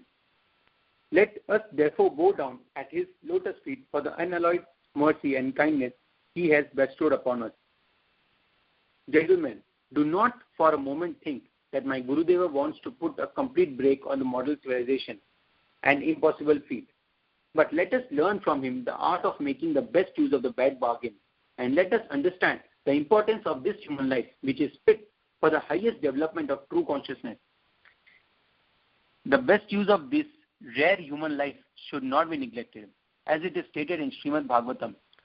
Labdva sudur labam idam bahu sambhavante manushyam arthadam inityam apiha dhira turnam yateta na patet anu murtyu yavan rishre yashaya vishaya khalu sarvata syat. This human form of life is obtained after many, many births, and although it is not permanent, it can offer the highest benefits. Therefore, a sober and intelligent man should immediately try to fulfill his mission and attain the highest profit in life before another death occurs. He should avoid sense gratification, which is available in all circumstances. Let us not misuse this human life in the vain pursuit of material enjoyment, or in other words, for the sake of only eating, sleeping, fearing, and sensuous activities. The Acharya Deva's message is conveyed by the words of Sri Rupa Goswami, Bhakti Rasamrit Sindhu, 1.2.255 to 256. Anasaktasya vishayan yatharam upayunjata nirbandha krishna sambandhe yuktam vairagyam uchyate prapanchi kataya buddhya hari sambandhi vastuna Mumukshubhi parityago vairagyam phala palgu pratyate. Once is said to be situated in the full renounced order of life if he lives in accordance with Krishna consciousness. He should be without attachment for sense gratification and should accept only what is necessary for the upkeep of the body. On the other hand, one who renounces things that could be used in the service of Krishna under the pretext that such things are material does not practice complete renunciation. The purport of those slokas can only be realized by fully developing the rational portion of our life, not the animal portion. Sitting at the feet of Acharya Deva, let us try to understand from this transcendental source of knowledge what we are, what is this universe, what is God, and what is our relationship with Him. The message of Lord Chaitanya is the message for the living entities and the message of the living world. Lord Chaitanya did not bother himself for the upliftment of this dead world, which is suitably named Martya Loka, the world where everything is desired to die, destined to die. He appeared before us 450 years ago to tell us something of the transcendental universe where everything is permanent and everything is for the service of the Absolute. But recently Lord Chaitanya has been misrepresented by some unscrupulous persons, and the highest philosophy of thought has been misinterpreted to be the cult of the lowest type of society. We are glad to announce tonight that our Acharya Deva, with his usual kindness, saved us from his horrible type of degradation, and therefore we bow down at his lotus feet with all humility. Gentlemen, it has been a mania of cultured or uncultured society of the present day to accredit the personality of Godhead with merely impersonal features and to stultify him by claiming that he has no senses, no form, no activity, no head, no legs, and no enjoyment. This has also been the pleasure of the modern scholars due to their sheer lack of proper guidance and true introspection in the spiritual realm. All these empiricists think alike. All the enjoyable things should be monopolized by the human society or by a particular class only, and the impersonal God should be a mere order supplier for their whimsical feats. We are happy that we have been relieved of this horrible type of malady by the mercy of His Divine Grace, Paramahansa Parivrajacharya Bhaktisiddhanta Saraswati Goswami Maharaj. He is our eye-opener, our eternal Father, our eternal preceptor, and our eternal guide. Let us therefore bow down at His lotus feet on this auspicious day. Gentlemen, although we are like ignorant children in the knowledge of the transcendence, still His Divine Grace, my Gurudev, has kindled a small fire within us to dissipate the invincible darkness of empirical knowledge. We are now so much on the safe side that no amount of philosophical argument by the empiric schools of thought can deviate us an inch from the position of our eternal dependence on the lotus feet of His Divine Grace. Furthermore, we are prepared to challenge the most erudite scholars of the Mayavad school and prove that the personality of Godhead and His transcendental sports in Goloka alone constitute the sublime information of the Vedas. There are explicit indication of this in the Chandogya Upanishad 8.13.1. Shyamach Chavalam Prapadye Shavala Chamam Prapadye. For receiving the mercy of Krishna, I surrender under his energy, Dada. And for receiving the mercy of his energy, I surrender unto Krishna. Also in Rigveda 1.22.20, Tadvishno Paramam Padam Tada Pashyanti Suraya Diviva Chakshur Ata Tam Vishnoryat Paramam Padam. The lotus feet of Lord Vishnu are the supreme objective of all the demigods. These lotus feet of the Lord are as enlightening as the sun in the sky. The plain truth, so vividly explained in the Gita, which is the central lesson of the Vedas, is not understood or even suspected by the most powerful scholars of the empiric schools. Herein lies the secret of Sri Vyas Puja. When we meditate on the transcendental pastimes of the Absolute Godhead, we are proud to feel that we are His eternal servitors, and we become jubilant and dance with joy. All glory to my Divine Master, for it is He who has, out of His unceasing flow of mercy stirred up within us such a movement of eternal existence. Let us bow down at his lotus feet. Gentlemen, had he not appeared before us to deliver us from the thraldom of this gross worldly delusion, surely we should have remained for lives and ages in the darkness of helpless captivity. Had he not appeared before us, we would not have been able to understand the eternal truth of the sublime teaching of Lord Chaitanya. Had he not appeared before us, we could not have been able to know the significance of first shlok of Brahma Samhita. Ishvara Parama Krishna Satchidananda Vigraha Anadir Adir Govinda Sarva Karana Karanam. Krishna, who is known as Govinda, is the supreme Godhead. He has an eternal blissful spiritual body. He is the origin of all. He has no other origin, and he is the prime cause of all causes. Personally, I have no hope for any direct service for the coming crores of births of the sojourn of my life, but I am confident that someday or other I shall be delivered from this mire of delusion in which I am at present so deeply sunk. Therefore, let me with all my earnestness pray at the lotus feet of my divine master to allow me to suffer the lot for which I am destined due to my past misdoings, but to let me have this power of recollection that I am nothing but a tiny servant of Almighty Absolute Godhead, realized through the unflinching mercy of my divine master. Let me therefore bow down at his lotus feet with all the humility at my command. Hare Krishna.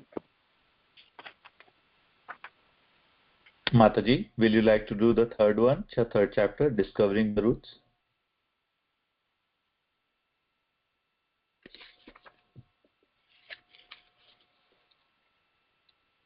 Mataji?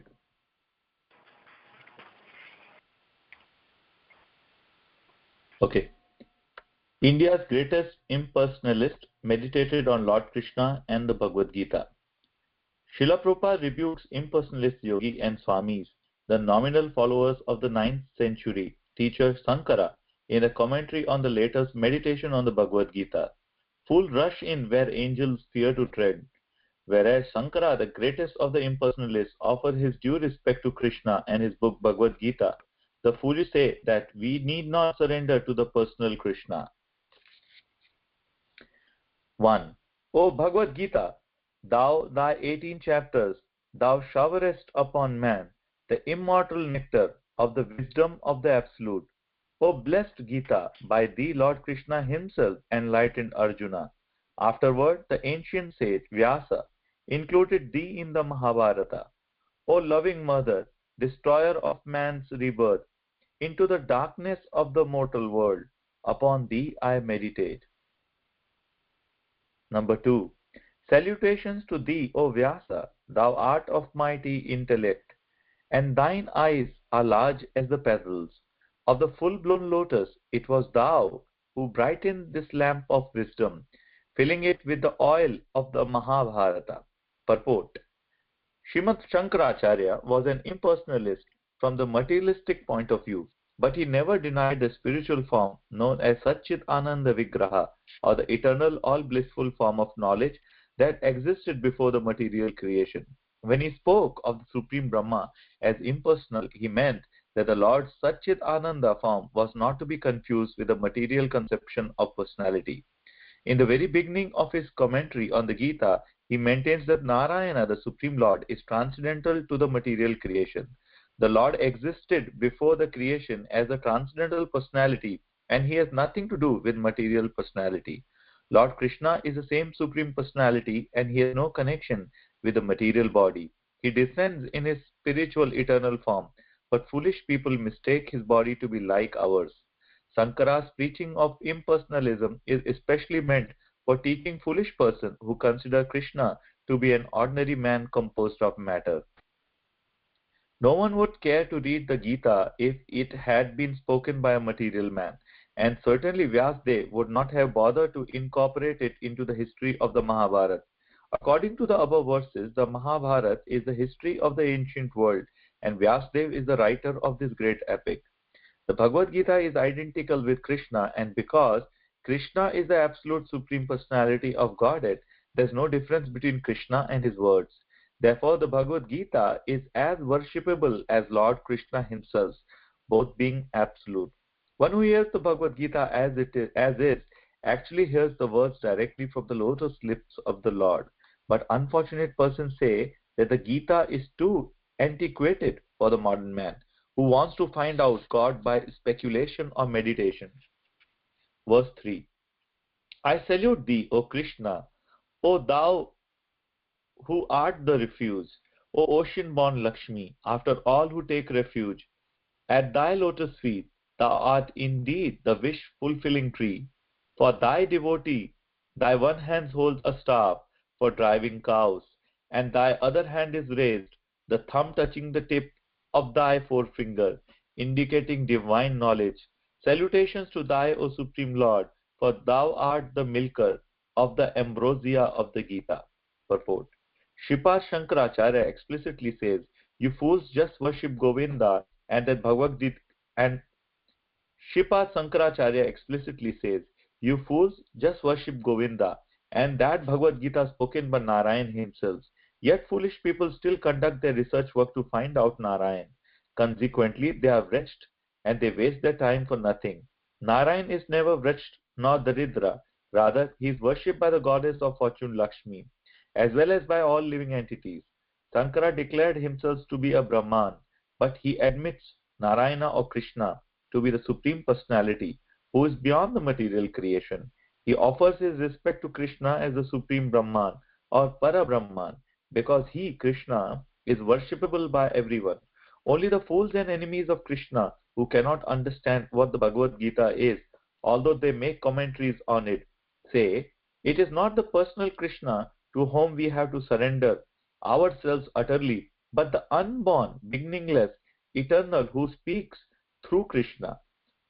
Fools rush in where angels fear to tread, whereas Shankara, the greatest of the impersonalists, offer his due respect to Krishna and his book, the Bhagavad Gita. The foolish say that we need not surrender to the personal Krishna.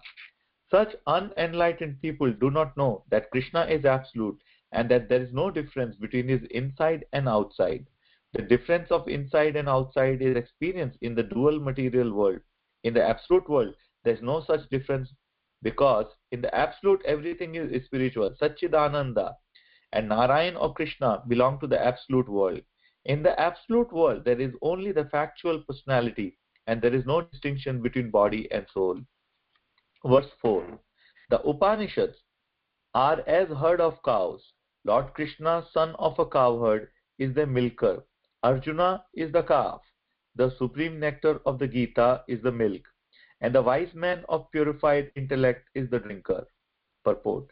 Unless one understands spiritual variegatedness, one cannot understand the transcendental pastimes of the Lord. In the Brahma Samhita, it is said that Krishna's name, form, qualities, pastimes, entourage and paraphernalia are all Ananda Chinmaya Rasa. In short, everything of his transcendental association is of same composition of spiritual bliss, knowledge and eternity. There is no end to his name, form, etc., unlike in the material world, where all things have their end. As stated in the Bhagavad Gita, only fools deride him, whereas it is Shankara, the greatest impersonalist, who worships him, his cows, and his pastimes as the son of Vasudeva and pleasure of Devaki. Text 5. Thou son of Vasudeva, destroyer of the demons Kamsa and Chanura, thou supreme bliss of Mother Devaki, O thou Guru of the universe, teacher of the world, thee, O Krishna, I salute. Purport. Shankara describes him as the son of Vasudeva and Devaki. Does he mean thereby that he is worshipping an ordinary material man? He worships Krishna because he knows that Krishna's birth and activities are all supernatural. As stated in Bhagavad Gita 4.9, Krishna's birth and activities are mysterious and transcendental, and therefore only the devotees of Krishna can know him perfectly. Shankara was not such a fool that he would accept Krishna as an ordinary man and at the same time offer him all devotional obeisances, knowing him as son of Devaki and Vasudeva. According to Bhagavad Gita, only by knowing the transcendental birth and activities of Krishna can one attain liberation by acquiring a spiritual form like Krishna. There are 5 different kinds of liberation. One who merges into the spiritual aura of Krishna, known as the impersonal Brahman effulgence, does not fully develop his spiritual body. But one who fully develops his spiritual existence becomes an associate of Narayan or Krishna in different spiritual abodes. One who enters into the abode of Narayan develops a spiritual form exactly like Narayan, four-handed, and one who enters into the highest spiritual abode of Krishna, known as Golok Vrindavan, develops a spiritual form of two hands like Krishna. Shankara, as an incarnation of Lord Shiva, knows all these spiritual existences, but he did not disclose them to his then Buddhist followers because it was impossible for them to know about the spiritual world. Lord Buddha preached that the void is the ultimate goal, so how could his followers understand spiritual variegatedness? Therefore, Shankara said, Brahma Satyam Jagad Mithya, or material variegatedness or material variegatedness is false, but spiritual variegatedness is fact. In the Padma Purana, Lord Shiva had admitted that he had to preach the philosophy of Maya or illusion in the Kali Yuga as another edition of void philosophy of Buddha. He had to do this by the order of the Lord for specific reasons. He disclosed his real mind, however, by recommending that people worship Krishna, for no one can be saved simply by mental speculation composed of word jugglery and grammatical maneuvers. Sankara further instructs, Bhaja Govindam, Bhaja Govindam Mudhamate, Samprapte Sannihite Kale, Nahi Nahi Rakshati Durnakarane. You intelligent fools, just worship Govinda, just worship Govinda, just worship Govinda. Your grammatical knowledge and word jugglery will not save you at the time of death. Verse 6. Of that terrifying river, of the battlefield of Kurukshetra, over which the Pandavas victoriously crossed, Bhishma and Drona were as the high banks, Jayadratha as the river's water, the king of Gandhar the blue water lily, Shalya the shark, Kripa the current, Karna the mighty waves, Ashwathama and Vikarna the dread alligators, and Duryodhana the very whirlpool. But thou, O Krishna, wasn't the ferryman. Verse 7.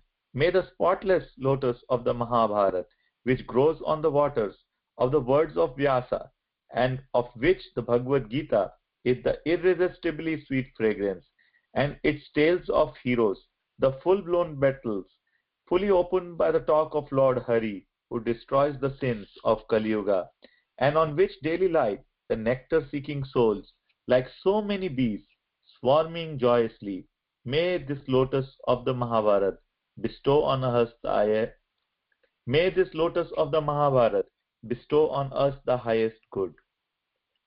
Verse 8. Salutations to Lord Krishna, the embodiment of supreme bliss, by whose grace and compassion the dumb becomes eloquent and the lame scale mountains. Him I salute. Purport. Foolish followers of foolish speculators cannot understand the meaning of offering salutations to Lord Krishna, the embodiment of bliss. Sankara himself offered his salutations to Lord Krishna so that some of his intelligent followers might understand that the real fact by the example set by the great master Shankara, the incarnation of Lord Shiva. But there are many obstinate followers of Sankara who refuse to offer the salutations to Lord Krishna and instead mislead innocent persons by injecting materialism into the Bhagavad Gita and confusing innocent readers by their commentaries. And consequently, the readers never have the opportunity to become blessed by offering salutations to Lord Krishna, the cause of all causes. The greatest disservice to humanity is to keep mankind in darkness about the signs of Krishna or Krishna consciousness by distorting the sense of the Gita. Text 9. Salutations to that Supreme Shining One, whom the Creator, Brahma, Varuna, Indra, Rudra, Marut, and all divine beings praise with hymns, whose glories are sung by the verse of the Vedas, of whom the singers of Sama sing, and of whose glories the Upanishads proclaim in full choir, whom the yogis see with their minds absorbed in perfect meditation, and of whom all the host of gods and demons know not the limitation, To him, the supreme God Krishna, be all salutation. Him we salute, him we salute, him we salute. Purport. By recitation of the ninth verse of his meditations, quoted from the Srimad Bhagavatam, Canto 12, Chapter 13, Text 1, Shankara has indicated that Lord Krishna is worshipable by one and all, including himself. He gives hint to materialists, impersonalists, mental speculators, void philosophers, and all other candidates subjected to the punishment of material desires. Just offer salutations to Lord Krishna, who is worshipped by Brahma, Shiva, Varuna, Indra, and all demigods. He has not mentioned, however, the name of Vishnu, because Vishnu is identical with Krishna. The Vedas and the Upanishads are meant for understanding the process by which one can understand unto Krishna. The yogis try to see him, Krishna, within themselves by meditation. In other words, it is for all the demigods and demons who do not know where the ultimate end is that Shankara teaches, and he especially instructs the demons and the fools to offer salutations to Krishna and his words, the Bhagavad Gita, by following in his footsteps. Only by such acts will the demons be benefited, not by misleading the innocent followers by so-called mental speculations or show bottle meditations. Shankara directly offers salutations to Krishna, as if to show the fools who are searching after light that here is light like the sun. But the fallen demons are like owls that will not open their eyes on account of the fear of the sunlight itself. These owls will never open their eyes to see the sublime light of Krishna and his words, the Bhagavad Gita. They will, however, comment on the Gita with their closed owl eyes to mislead their unfortunate readers and followers. Shankara, however, discloses the light to his less intelligent followers and shows that the Bhagavad Gita and Krishna are the only source of light. That is all to teach the sincere seekers of truth to offer salutations to Lord Krishna and thus surrenders unto him without misgivings. That is the highest perfection of life, and that is the highest teaching of Shankara, the great learned scholar whose teachings drove the widest philosophy of Buddha out of India, the land of knowledge. Om Tat Sat. Scriptural Abhishek, basis. Yes, Roji. The scriptural basis of Krishna consciousness. On January 11, 1970, an article in the Los Angeles Times reported that faculty members at the University of California at Berkeley, including Dr. J. F. Stahl, professor of philosophy and South Asian languages, had turned down a request to grant credit for an experimental course in Krishna consciousness to have been bought by Hans Carey, president of Hare Krishna Movement's Berkeley Center. In rejecting the proposed course, Dr. Stahl suggested that the devotees spend too much time chanting to develop a philosophy. When the article came to the attention of Srila Prabhupada, the founder and spiritual master of Hare Krishna movement, he initiated an unusual correspondence with the renowned professor. Excerpt from the Los Angeles Times article. Dr. J. F. Stahl, professor of philosophy and Near Eastern Sikh languages at UC Berkeley and an instructor in Indian philosophy, believes that Krishna sect is an authentic Indian religion and that its adherents are sincere. He attributes the society's rapid increase in members to the tendency of today's younger generation to reject organized church-going while at the same time searching for fulfillment of a belief in mysticism. He points out, however, that persons who turn away from Christianity, Mohammedanism, and Judaism have usually lost faith with the personal God of those religions and are looking for mystical religion without absolutes.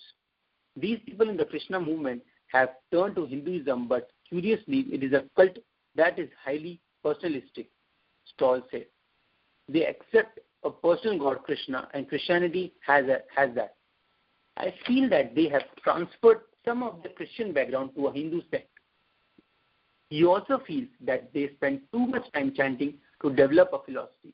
On these grounds, he and others on the faculty turned down the request to grant credit for an experimental course in Krishna consciousness that will be taught during the winter quarter by Hans Carey, president of SECT's Berkeley Temple.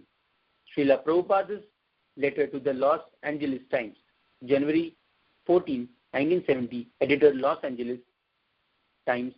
Dear Sir, with reference to your article in the Los Angeles Times dated Sunday, January 11, 1970, under the heading Krishna Chant, I beg to point out that Hindu religion is perfectly based on the personal conception of God or Vishnu.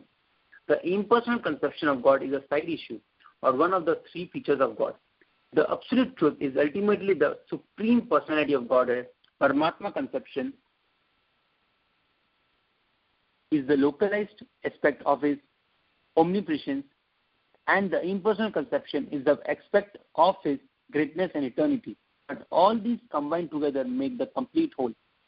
Dr. J.F. Stoll's statement that the Krishna cult is a combination of Christian and Hindu religion as if something manufactured by concoction is not correct. If Christian, Mohammedan or Buddhist religions are personal, that is quite welcome. But the Krishna religion has been personal from the time long ago when Christian, Mohammedan and Buddhist religions had not yet come into existence. According to the Vedic conception, religion is basically made by the personal God as his laws. Religion cannot be manufactured by man or anyone except God superior to man. Religion is the law of God only. Unfortunately, all the Swamis who came before me in this country stressed the impersonal aspect of God without sufficient knowledge of God's personal aspect. In the Bhagavad Gita, therefore, it is said that only less intelligent persons consider that God is originally impersonal but assumes a form when he incarnates. The Krishna philosophy, however, based on the authority of Vedas, is that originally the absolute truth is the supreme personality of Godhead. His plenary expansion is present in everyone's heart in his localized aspect, and the impersonal Brahman effulgence is the transcendental light and heat distributed everywhere. In the Bhagavad Gita, it is clearly said that the aim of the Vedic way of searching out the absolute truth is to find the personal God. One who is satisfied only with the other aspects of the absolute truth, namely the Paramatma feature or the Brahman feature, is to be considered possessed of a poor fund of knowledge. Recently, we have published our Sri Ishopanishad of Vedic literature, and in this small booklet, we have thoroughly discussed this point. As far as Hindu religion is concerned, there are millions of Krishna temples in India, and there is not a single Hindu who does not worship in Krishna. Therefore, this Krishna consciousness movement is not a concocted idea. We invite all scholars, philosophers, religionists, and members of the general public to understand this movement by critical study. And if one does so seriously, one will understand the sublime position of this greatest movement. The chanting process is also authorized. Professor Stoll's feeling of disgust in the matter of constant chanting of holy name of Krishna is a definite proof of his lack of knowledge in this authorized movement of Krishna consciousness. Instead of turning down the request to give Carey's course credit, he and all other learned professors of the University of California at Berkeley should patiently hear about the truth of this authorized movement so much needed at present in godless society. Credit for the course was later established. This is the only movement which can save the confused younger generation. I shall invite all responsible guardians of this country to understand this transcendental movement and then give us all honest facilities to spread it for everyone's benefit. A.C. Bhaktivedanta Swami, spiritual master of Hare Krishna movement. The exchange between Srila Prabhupada and Dr. Stoll. January 23, 1970, Swami A.C. Bhaktivedanta. Dear Swamiji, thank you very much for sending me a copy of your letter to the Los Angeles Times, now also published in the Daily Californian. I think you will agree with me that apart from publicity, little is gained by discussing religious or philosophic issues through interviews and letters in the press. But allow me to make two brief observations. First, I know that devotion to Krishna is old, although definitely not as old as the Vedas, and has never been influenced by Christianity, Islam, or Judaism, and never referred to Buddhism in this connection. The differences between the personal and impersonal are relatively vague, but adopting this distinction for simplicity, I expressed surprise at seeing people who have who have growing up in a Western culture which stresses the personal take to an Indian cult which does the same. I am less surprised when people who are dissatisfied with Western monotheism take to an Indian philosophy which stresses an impersonal absolute. Second, I never expressed nor felt disgust at the chanting of the name of Krishna. I'm not only not irritated at it like some people, but I rather like it. But it is an indisputable fact that the Bhagavad Gita, not to mention the Vedas, does not require such constant chanting. The Gita deals with quite different subjects, which I treat at some length in my courses on the philosophies of India. Thanking you, yours sincerely, J.F. Stoll, Professor of Philosophy and of South Asian Languages. January 30, 1970, J.F. Stoll, Professor of Philosophy and of South Asian Languages, University of California, Berkeley, California. My dear Professor Stoll, I thank you very much for your kind letter dated January 23, 1970. In the last paragraph of your letter, you have mentioned that you are not irritated by the chanting of Hare Krishna mantra like some people, but rather like it.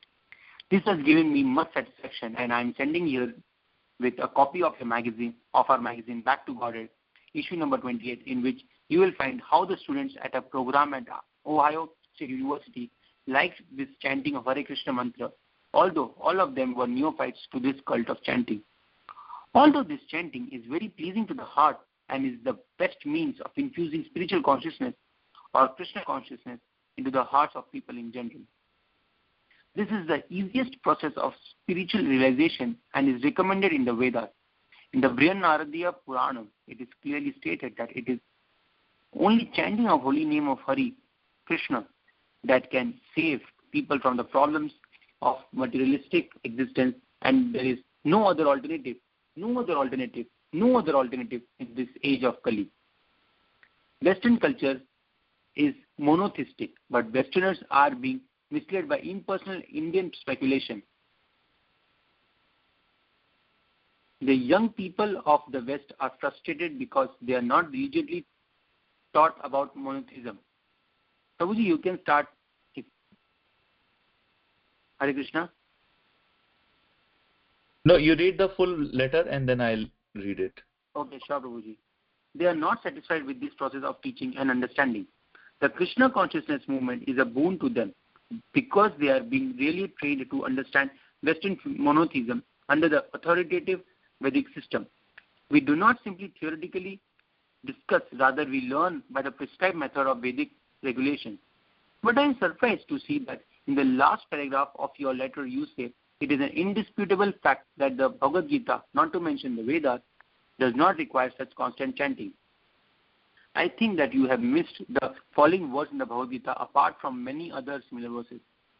Satatam kirtayanto mam yatantascha dhridavrataha namaschantascha mam bhaktya nityayukta upasate. Bhagavad Gita 9.14. The engagement of the great souls freed from delusion and perfect in their realization of God is described here. Satatam kirtayanto mam. They are always satatam, chanting, kirtayanta, my glories, and nitya yukta upasate, always worshipping me, Krishna. So, I do not know how you can say indisputable, and if you want references from the Vedas, I can give you many. In the Vedas, the chief transcendental vibration, Omkara, is also Krishna. Pranava, Omkara, is the divine substance of the Vedas. Following the Vedas means chanting the Vedic mantras, and no Vedic mantra is complete without Omkara. In the Mandukya Upanishad, Omkara is stated to be the most auspicious sound representation of the Supreme Lord. This is also confirmed again in the Atharva Veda. Omkara is sound representation of Supreme Lord and is therefore the principal word in the Vedas. In this connection, the Supreme Lord Krishna says, Pranava Sarva Vedeshu, I am the syllable Om in all the Vedic mantras. Bhagavad Gita 7.8. Furthermore, in Bhagavad Gita chapter 15, verse 15, Krishna says, I am seated in everyone's heart by all the Vedas I am to be known. I am the compiler of the Vedanta and I know Veda as it is. The Supreme Lord seated in everyone's heart is described in both the Mundaka and Shvetashvatara Upanishad. Dwa Suparna Sayujya Sukhaya. The Supreme Lord and the individual soul are sitting in the body like two friendly birds in a tree. One bird is eating the fruits of the tree or reactions of the material activities, and the other bird, the super soul, is witnessing. The goal of Vedantic study, therefore, is to know the supreme goal, Supreme Lord, Krishna. This point is stressed in the Bhagavad Gita, chapter 18, verse 13, where it is stated that by the mystic yoga process, ultimately vibrating the sacred syllable Om, one attains to his supreme spiritual planet. In the Vedanta Sutra, which you have certainly read, the 4th chapter, Adhikarana 4, Sutra 22, states positively, Anavritti Shabdat.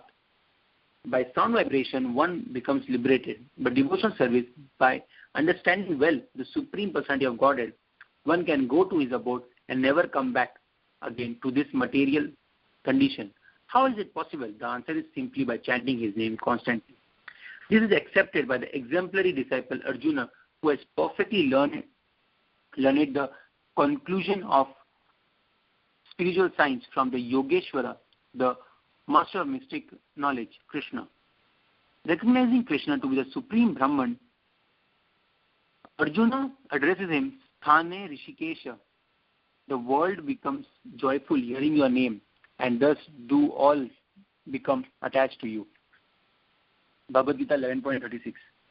The process of chanting is herein authorized as a direct means of contacting the Supreme Absolute Truth, the Personality of Godhead. Simply by chanting the holy name Krishna, the soul is attracted by the Supreme Person Krishna to go back to Godhead.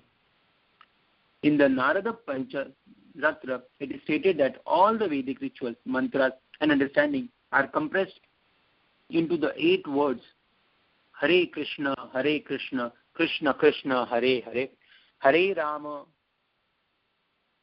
Rama Rama, Hare Hare. Similarly, in Kali Santarana Upanishad, it is stated that the 16 words Hare Krishna, Krishna Krishna, Hare Hare, Hare Rama, Rama Rama, Hare Hare are especially meant for counteracting the degrading and contaminating influence of this materialistic age of Kali. All these points are elaborately presented in my book, Teachings of Lord Chaitanya. The process of chanting is therefore not only sublime method for practical perfection of life, but the authorized Vedic principle inaugurated by the greatest Vedic scholar and devotee, Lord Chaitanya, whom we consider an incarnation of Krishna. We are simply following in his authorized footsteps. The scope of the Krishna consciousness movement is universal. The process for regaining one's original spiritual status of eternal life, full with bliss and knowledge, is not abstract, dry theorizing. Spiritual life is not described in the Vedas as theoretical, dry, or impersonal. The Vedas aim at the inculcation of pure love of God only. And this harmonious conclusion is practically realized by the Krishna consciousness movement or by chanting the Hare Krishna mantra. As the goal of spiritual realization is only one, love of God, so the Vedas stand as a single comprehensive whole in the matter of transcendental understanding. Only the incomplete views of various parties apart from the bona fide Vedic lines of teaching give a rapturous appearance to the Bhagavad Gita.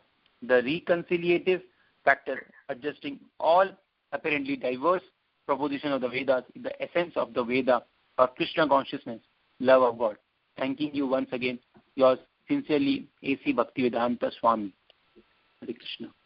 February 8, 1970, Swami A.C. Bhaktivedanta. Dear Swamiji, thank you very much for your kindness in sending me your long and interesting letter of January 30, together with the last issue of Back to Godhead. So far, I have had a few discussions with members of your society here, but they are not entirely satisfactory from my point of view. But now I have your much more authoritative letter, whereby the discussion moves to a higher level. And yet I am afraid you have not convinced me that all the scriptures you quote prescribe only chanting of the name of Krishna. Let me refer only to the most important ones.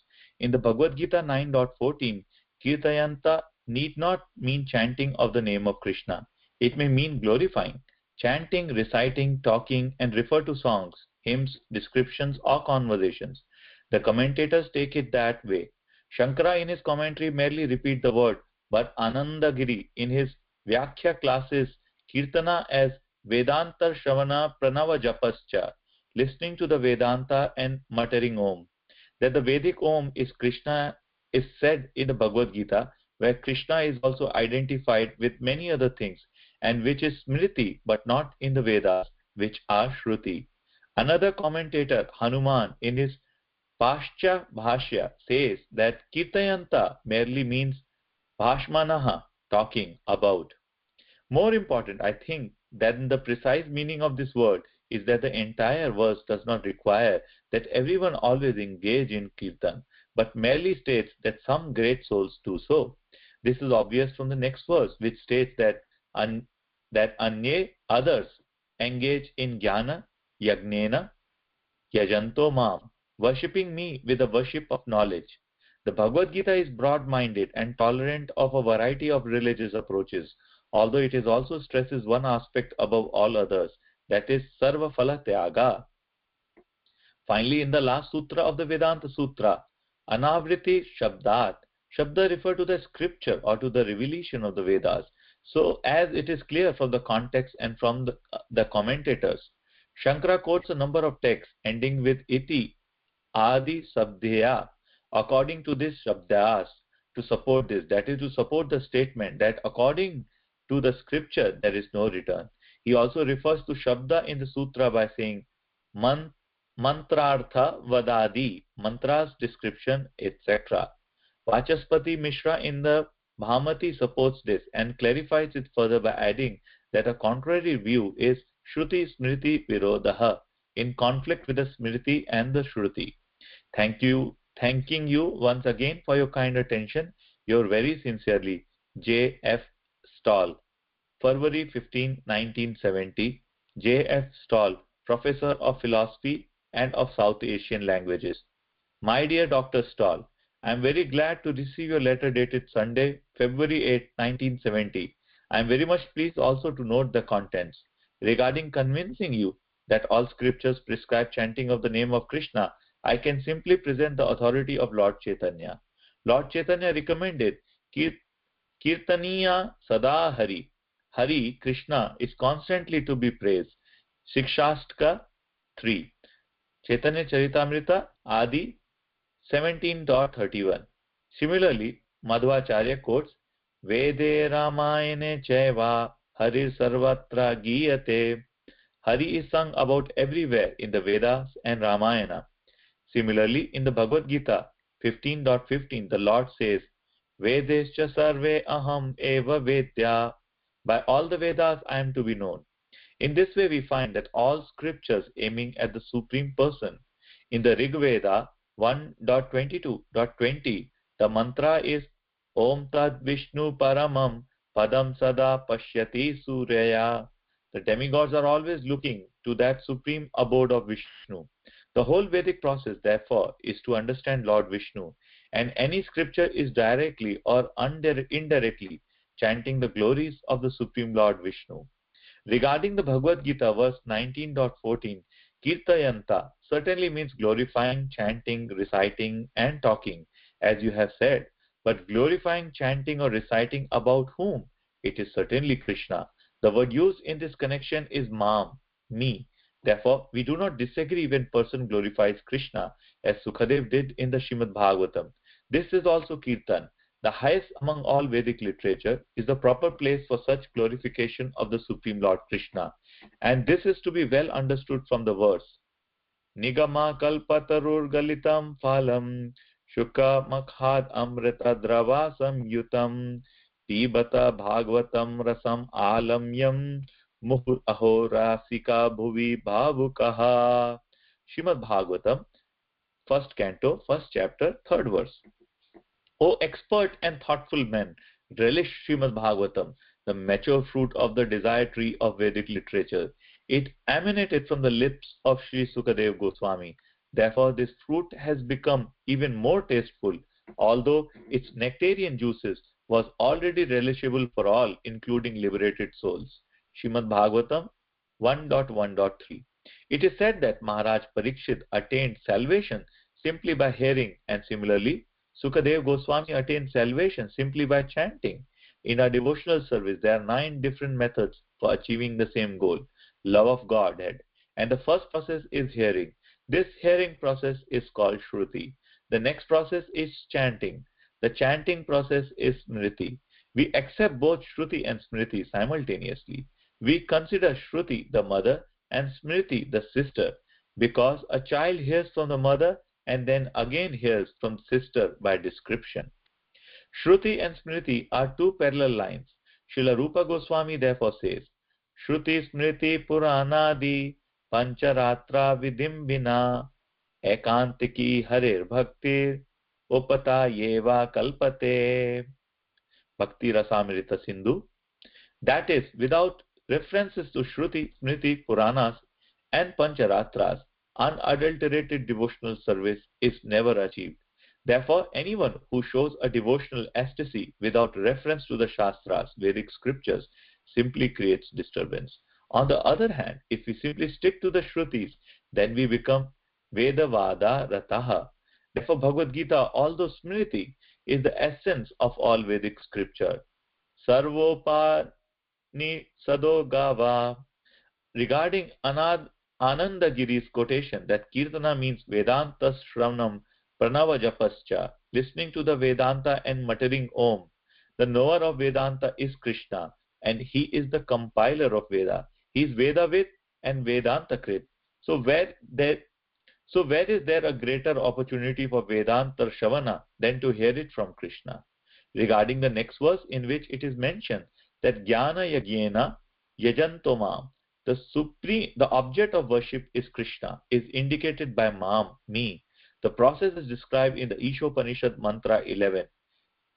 Vidyam cha yas tatvedo bhayam saha avidyaya mrityam tirtva vidyaya mritam ashnute. Only one who can learn the process of nations and that of transcendental knowledge side by side can transcend the influence of repeated birth and death and enjoy the full blessings of immortality. The culture of Vidya or transcendental knowledge is essential for human beings. Otherwise, the culture of avidya or nations binds him to conditional existence on the material platform. Materialistic existence means the pursuit or culture of sense gratification. And this kind of knowledge of sense gratification, avidya, means advancement of repeated birth and death. Those who are absorbed in such knowledge cannot learn any lessons from the laws of nature, and they do the same things over repeatedly, being enamored of the beauty of illusory things. Vidya, or factual knowledge, on the other hand, means to know thoroughly the process of nascent activities, while at the same time culturing transcendental science and thereby undeviatingly following the path of liberation. Liberation is the enjoyment of the full blessings of immortality. This immortality is enjoyed in the eternal kingdom of God. Sambhutani Amritam Ashnute, the region of the Supreme Personality of Godhead, and is the result obtained by worshipping the Supreme Lord, the cause of all causes, Sambhavat. So in this way, real knowledge, Vidya, means to worship the Supreme Personality of Godhead Krishna. That is Jnana Yagyena, the worship of knowledge. This Jnana Yagyena Yajantomam is the perfection of knowledge, as stated in Bhagavad Gita 7.19. Bahunam janma namante jnanavan mam prapadyate vasudeva sarvam iti sa mahatma sudurlabha. After many births and deaths, he who is actually in knowledge surrenders unto me, Krishna, knowing me to be the cause of all causes and all that is. Such a great soul is very rare. If one has not yet come to this conclusion of knowledge and simply indulges in dry speculation without Krishna, then his hard speculative labor is something like beating empty husk of grain. The unhulled rice and the empty husk of rice looks very much the same. One who knows how to get the grain out of the unhulled rice is wise, but one who beats on the empty husk thinking to get some result is simply wasting his labor uselessly. Similarly, if one studies the Vedas without finding the goal of the Vedas, Krishna, he simply wastes his valuable time. So to cultivate knowledge for worshipping Krishna culminates after many, many births and deaths when one actually becomes wise. One becomes wise in this way He surrenders to Krishna, recognizing him at last to be the cause of all causes and all that is. That sort of great soul is very rare. So those who have surrendered to Krishna life and soul are rare. Sudurlabha Mahatmanas. They are not ordinary Mahatmas.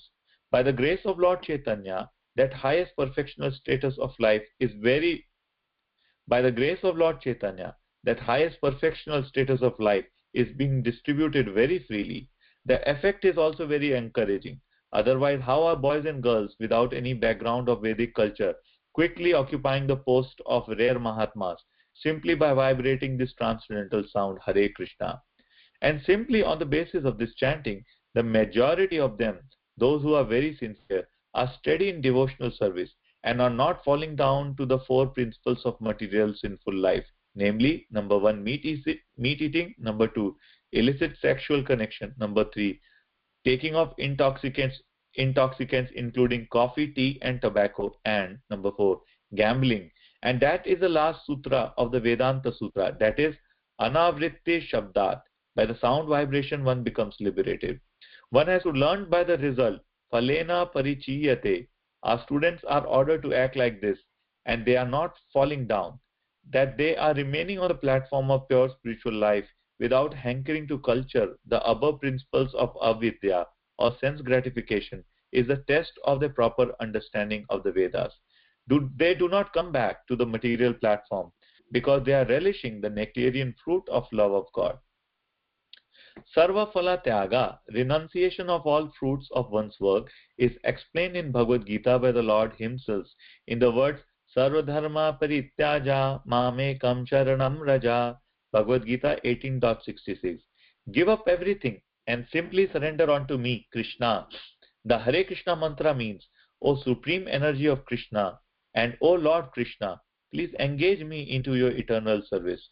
So we have given up everything and we simply engage in the service of the Lord. What Krishna orders us to do is our only engagement. We have given up all resultant actions of karma, jnana and yoga, and that is the stage of pure devotional service, Bhaktir Uttama. Yours sincerely, A.C. Bhaktivedanta Swami, February 25, 1970. Swami A.C. Bhaktivedanta, founder Acharya, International Society for Krishna Consciousness. Dear Swamiji, thank you very much for your very interesting letter of February 15, 1970 with enclosure. I am afraid that whenever you quote a passage purporting to show that only the chanting of the name Krishna is required, I can quote another one which requires something else, adding Yadi shlokapi paramanam ayam api shloka pramanam bhavitam arhati. If mere verses are authoritative, this verse also ought to be regarded as authoritative. And there may be no end to this in this foreseeable future. As Patanjali also says, Mahan hi shabdayasya payoga vishaya. For vast is the domain for use of words. Yours very sincerely, J.F. Stall. 3764 Vatseka Avenue, Los Angeles, California, 90034. April 24, 1970.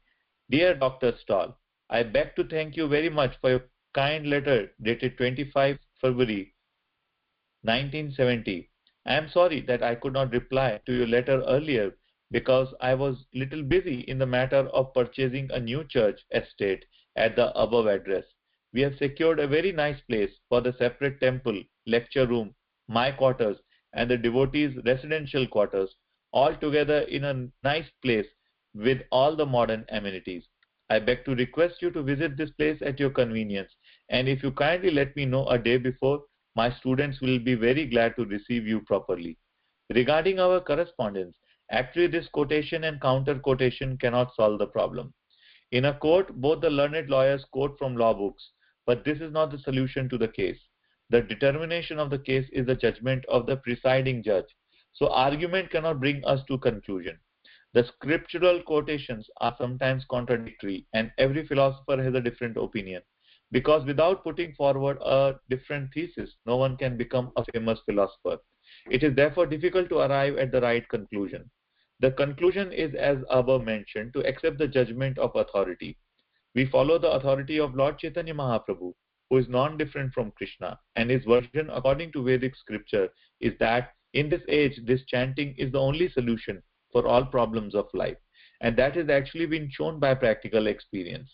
Recently, there was a big procession of our students in Berkeley on the Advent Day of Lord Chaitanya, and the public has remarked as follows: "This crowd of men is not like others, who assemble to break windows and create havoc." This is also confirmed by the police in the following words: "Members of the Krishna conscious movement cooperated fully with the police, and their efforts to maintain peaceful order throughout the parade were so successful that only minimal police involvement was required." Similarly, in Detroit, there was a big peace march, and our men were appreciated as angels in the crowd. So this Krishna consciousness movement is actually needed at the present moment as a panacea for all kinds of problems in human society. Other quotations will not act very appreciably at this time. In a drugstore, there may be many medicines, and all may be genuine, but what is required is that an experienced physician prescribe medicine for a particular patient.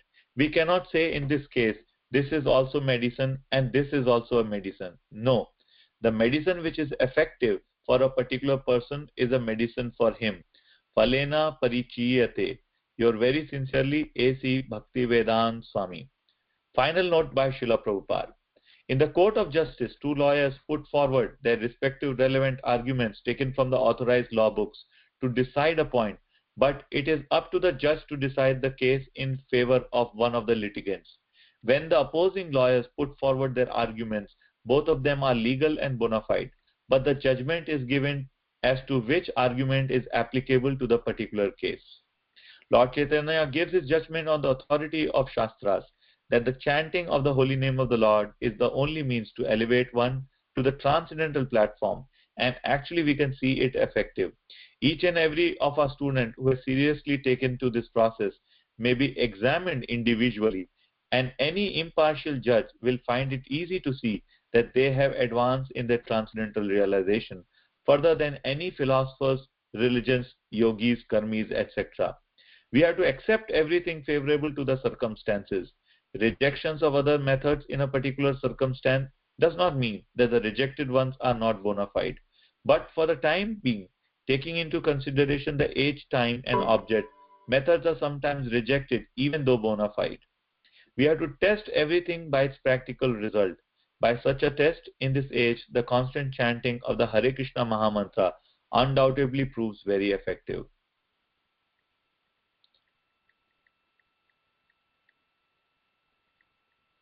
A.C. Bhaktivedanta Swami. Krishna consciousness, Hindu cult or divine culture? There is a misconception that the Krishna consciousness movement represents the Hindu religion. In fact, however, Krishna consciousness is in no way a faith or religion that seeks to defeat other faiths or religions. Rather, it is an essential cultural movement for the entire human society and does not consider any particular sectarian faith. This cultural movement is especially meant to educate people in how they can love God.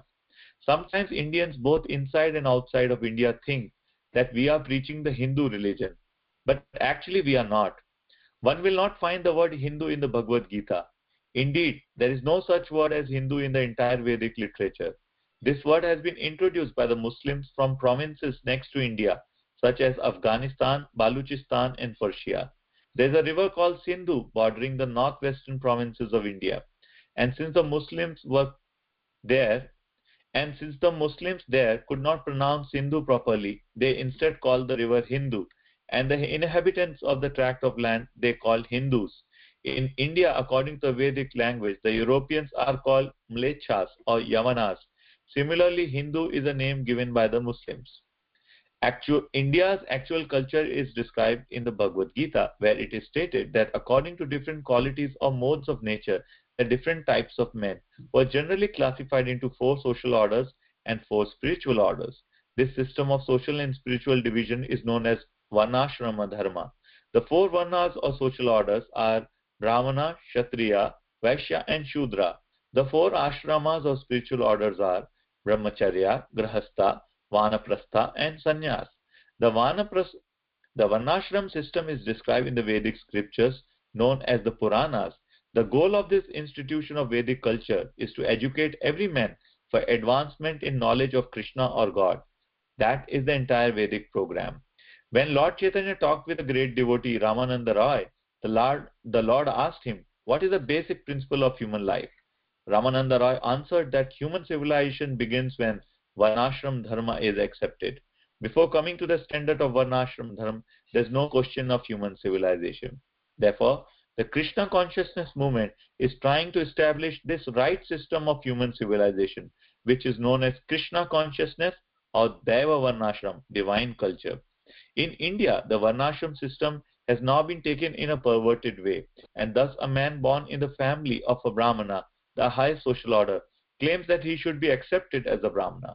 But this claim is not accepted by the Shastra's scripture. One's forefather may have been a Brahmana according to Gotra or the family hereditary order, but real Varnashrama Dharma is based on the factual quality one has attained, regardless of birth or heredity. Therefore, we are not preaching the present day system of the Hindus, especially those who are under the influence of Shankaracharya. For Shankaracharya taught that the absolute truth is impersonal, and thus he directly denied the existence of God. Shankaracharya's mission was special. He appeared to re-establish the Vedic influence after the influence of Buddhism. Because Buddhism was patronized by Emperor Ashok 2600 years ago, the Buddhist religion practically pervaded all of India. According to the Vedic literature, Buddha was an incarnation of Krishna who had a special power and who appeared for a special purpose. His system of thought or faith was accepted widely, but Buddha rejected the authority of the Vedas. While Buddhism was spreading, the Vedic culture was stopped both in India and in other places. Therefore, since Shankaracharya's only aim was to drive away Buddha's system of philosophy, he introduced a system called Mayavad. Strictly speaking, Mayavad philosophy is atheism, for it is a process in which one imagines that there is a God. This Mayavad system of philosophy has been existing since time immemorial. The present Indian system of religion or culture is based on the Mayavad philosophy of Shankaracharya, which is a compromise with Buddhist philosophy. According to Mayavad philosophy, there actually is no God, or if God exists, he is impersonal and all-pervading, and can therefore be imagined in any form. This conclusion is not in accord with the Vedic literature. That literature names many demigods who are worshipped for different purposes, but in every case, the Supreme Lord, the personality of Godhead Vishnu, is accepted as the supreme controller. That is real Vedic culture.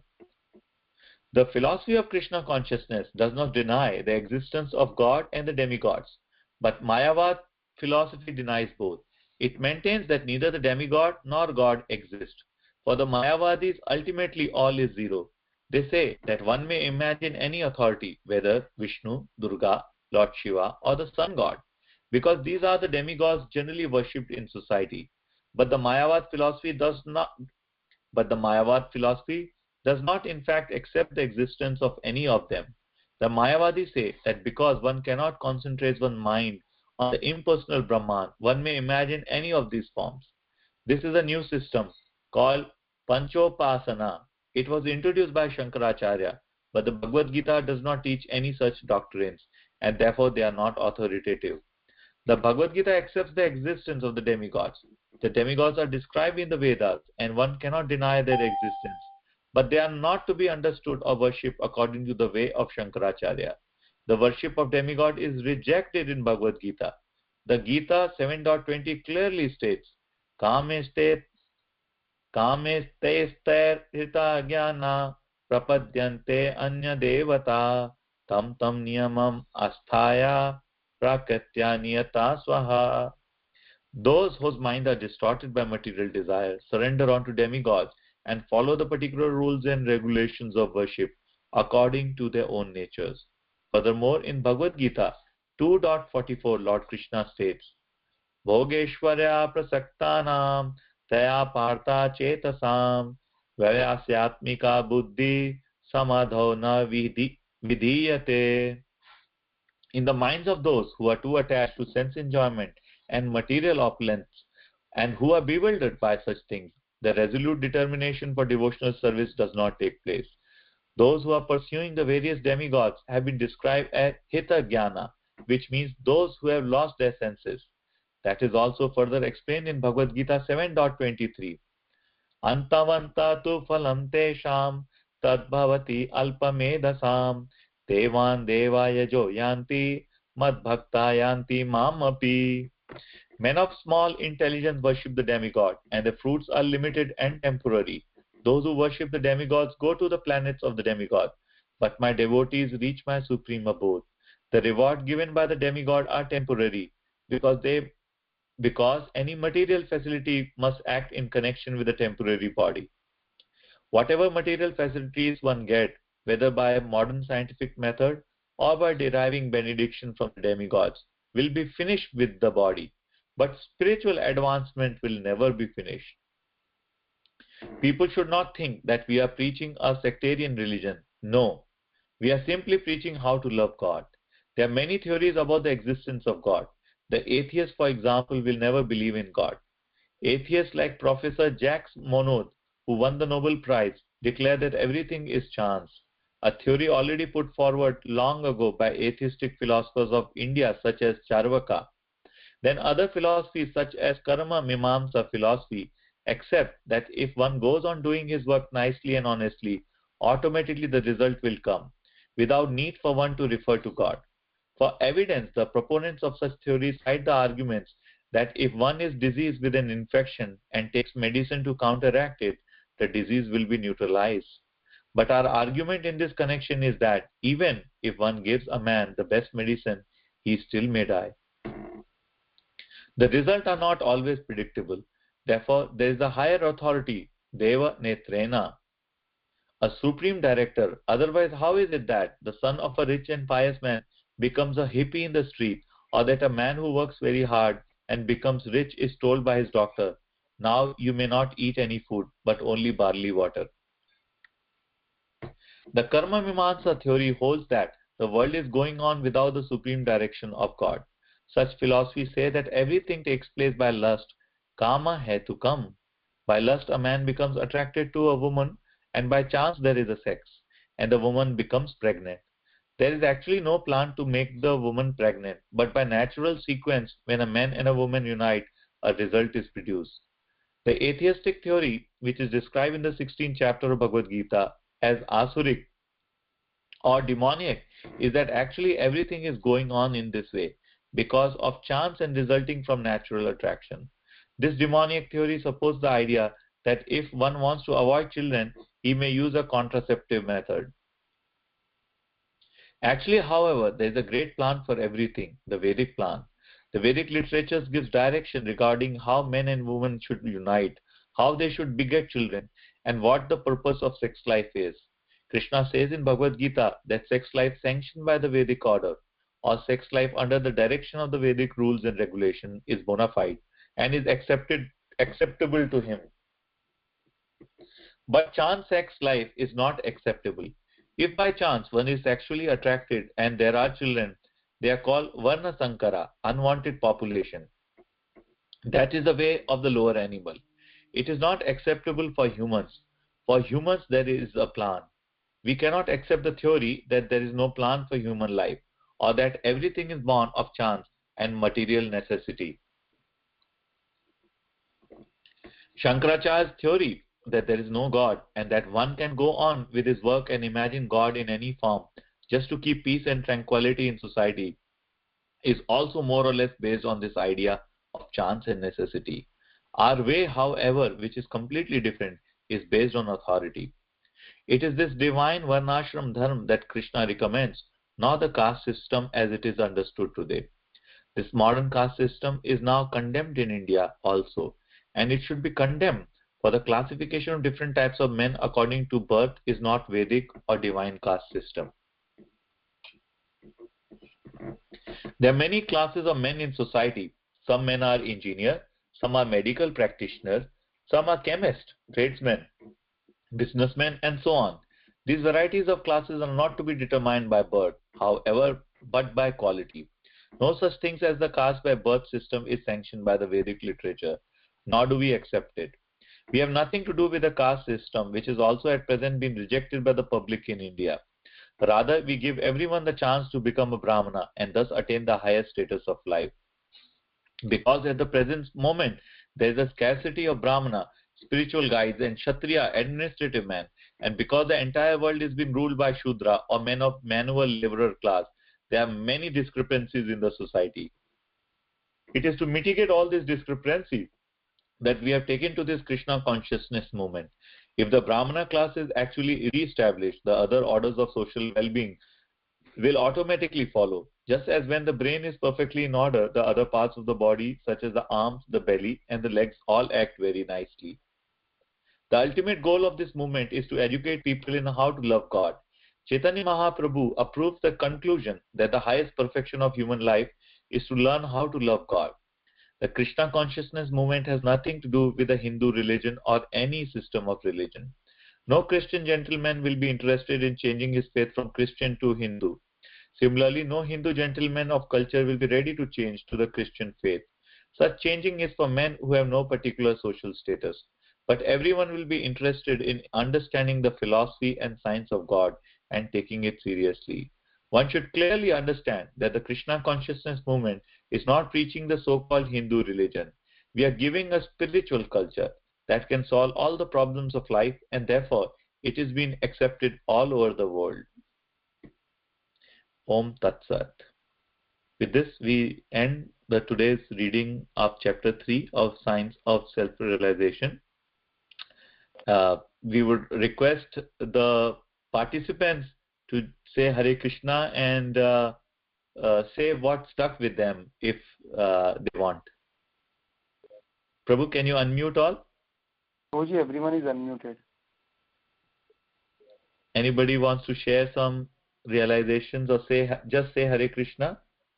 Hare Krishna. Thank you very much. You want to mention any point that stuck with you, Prabhu? Satya Prabhu?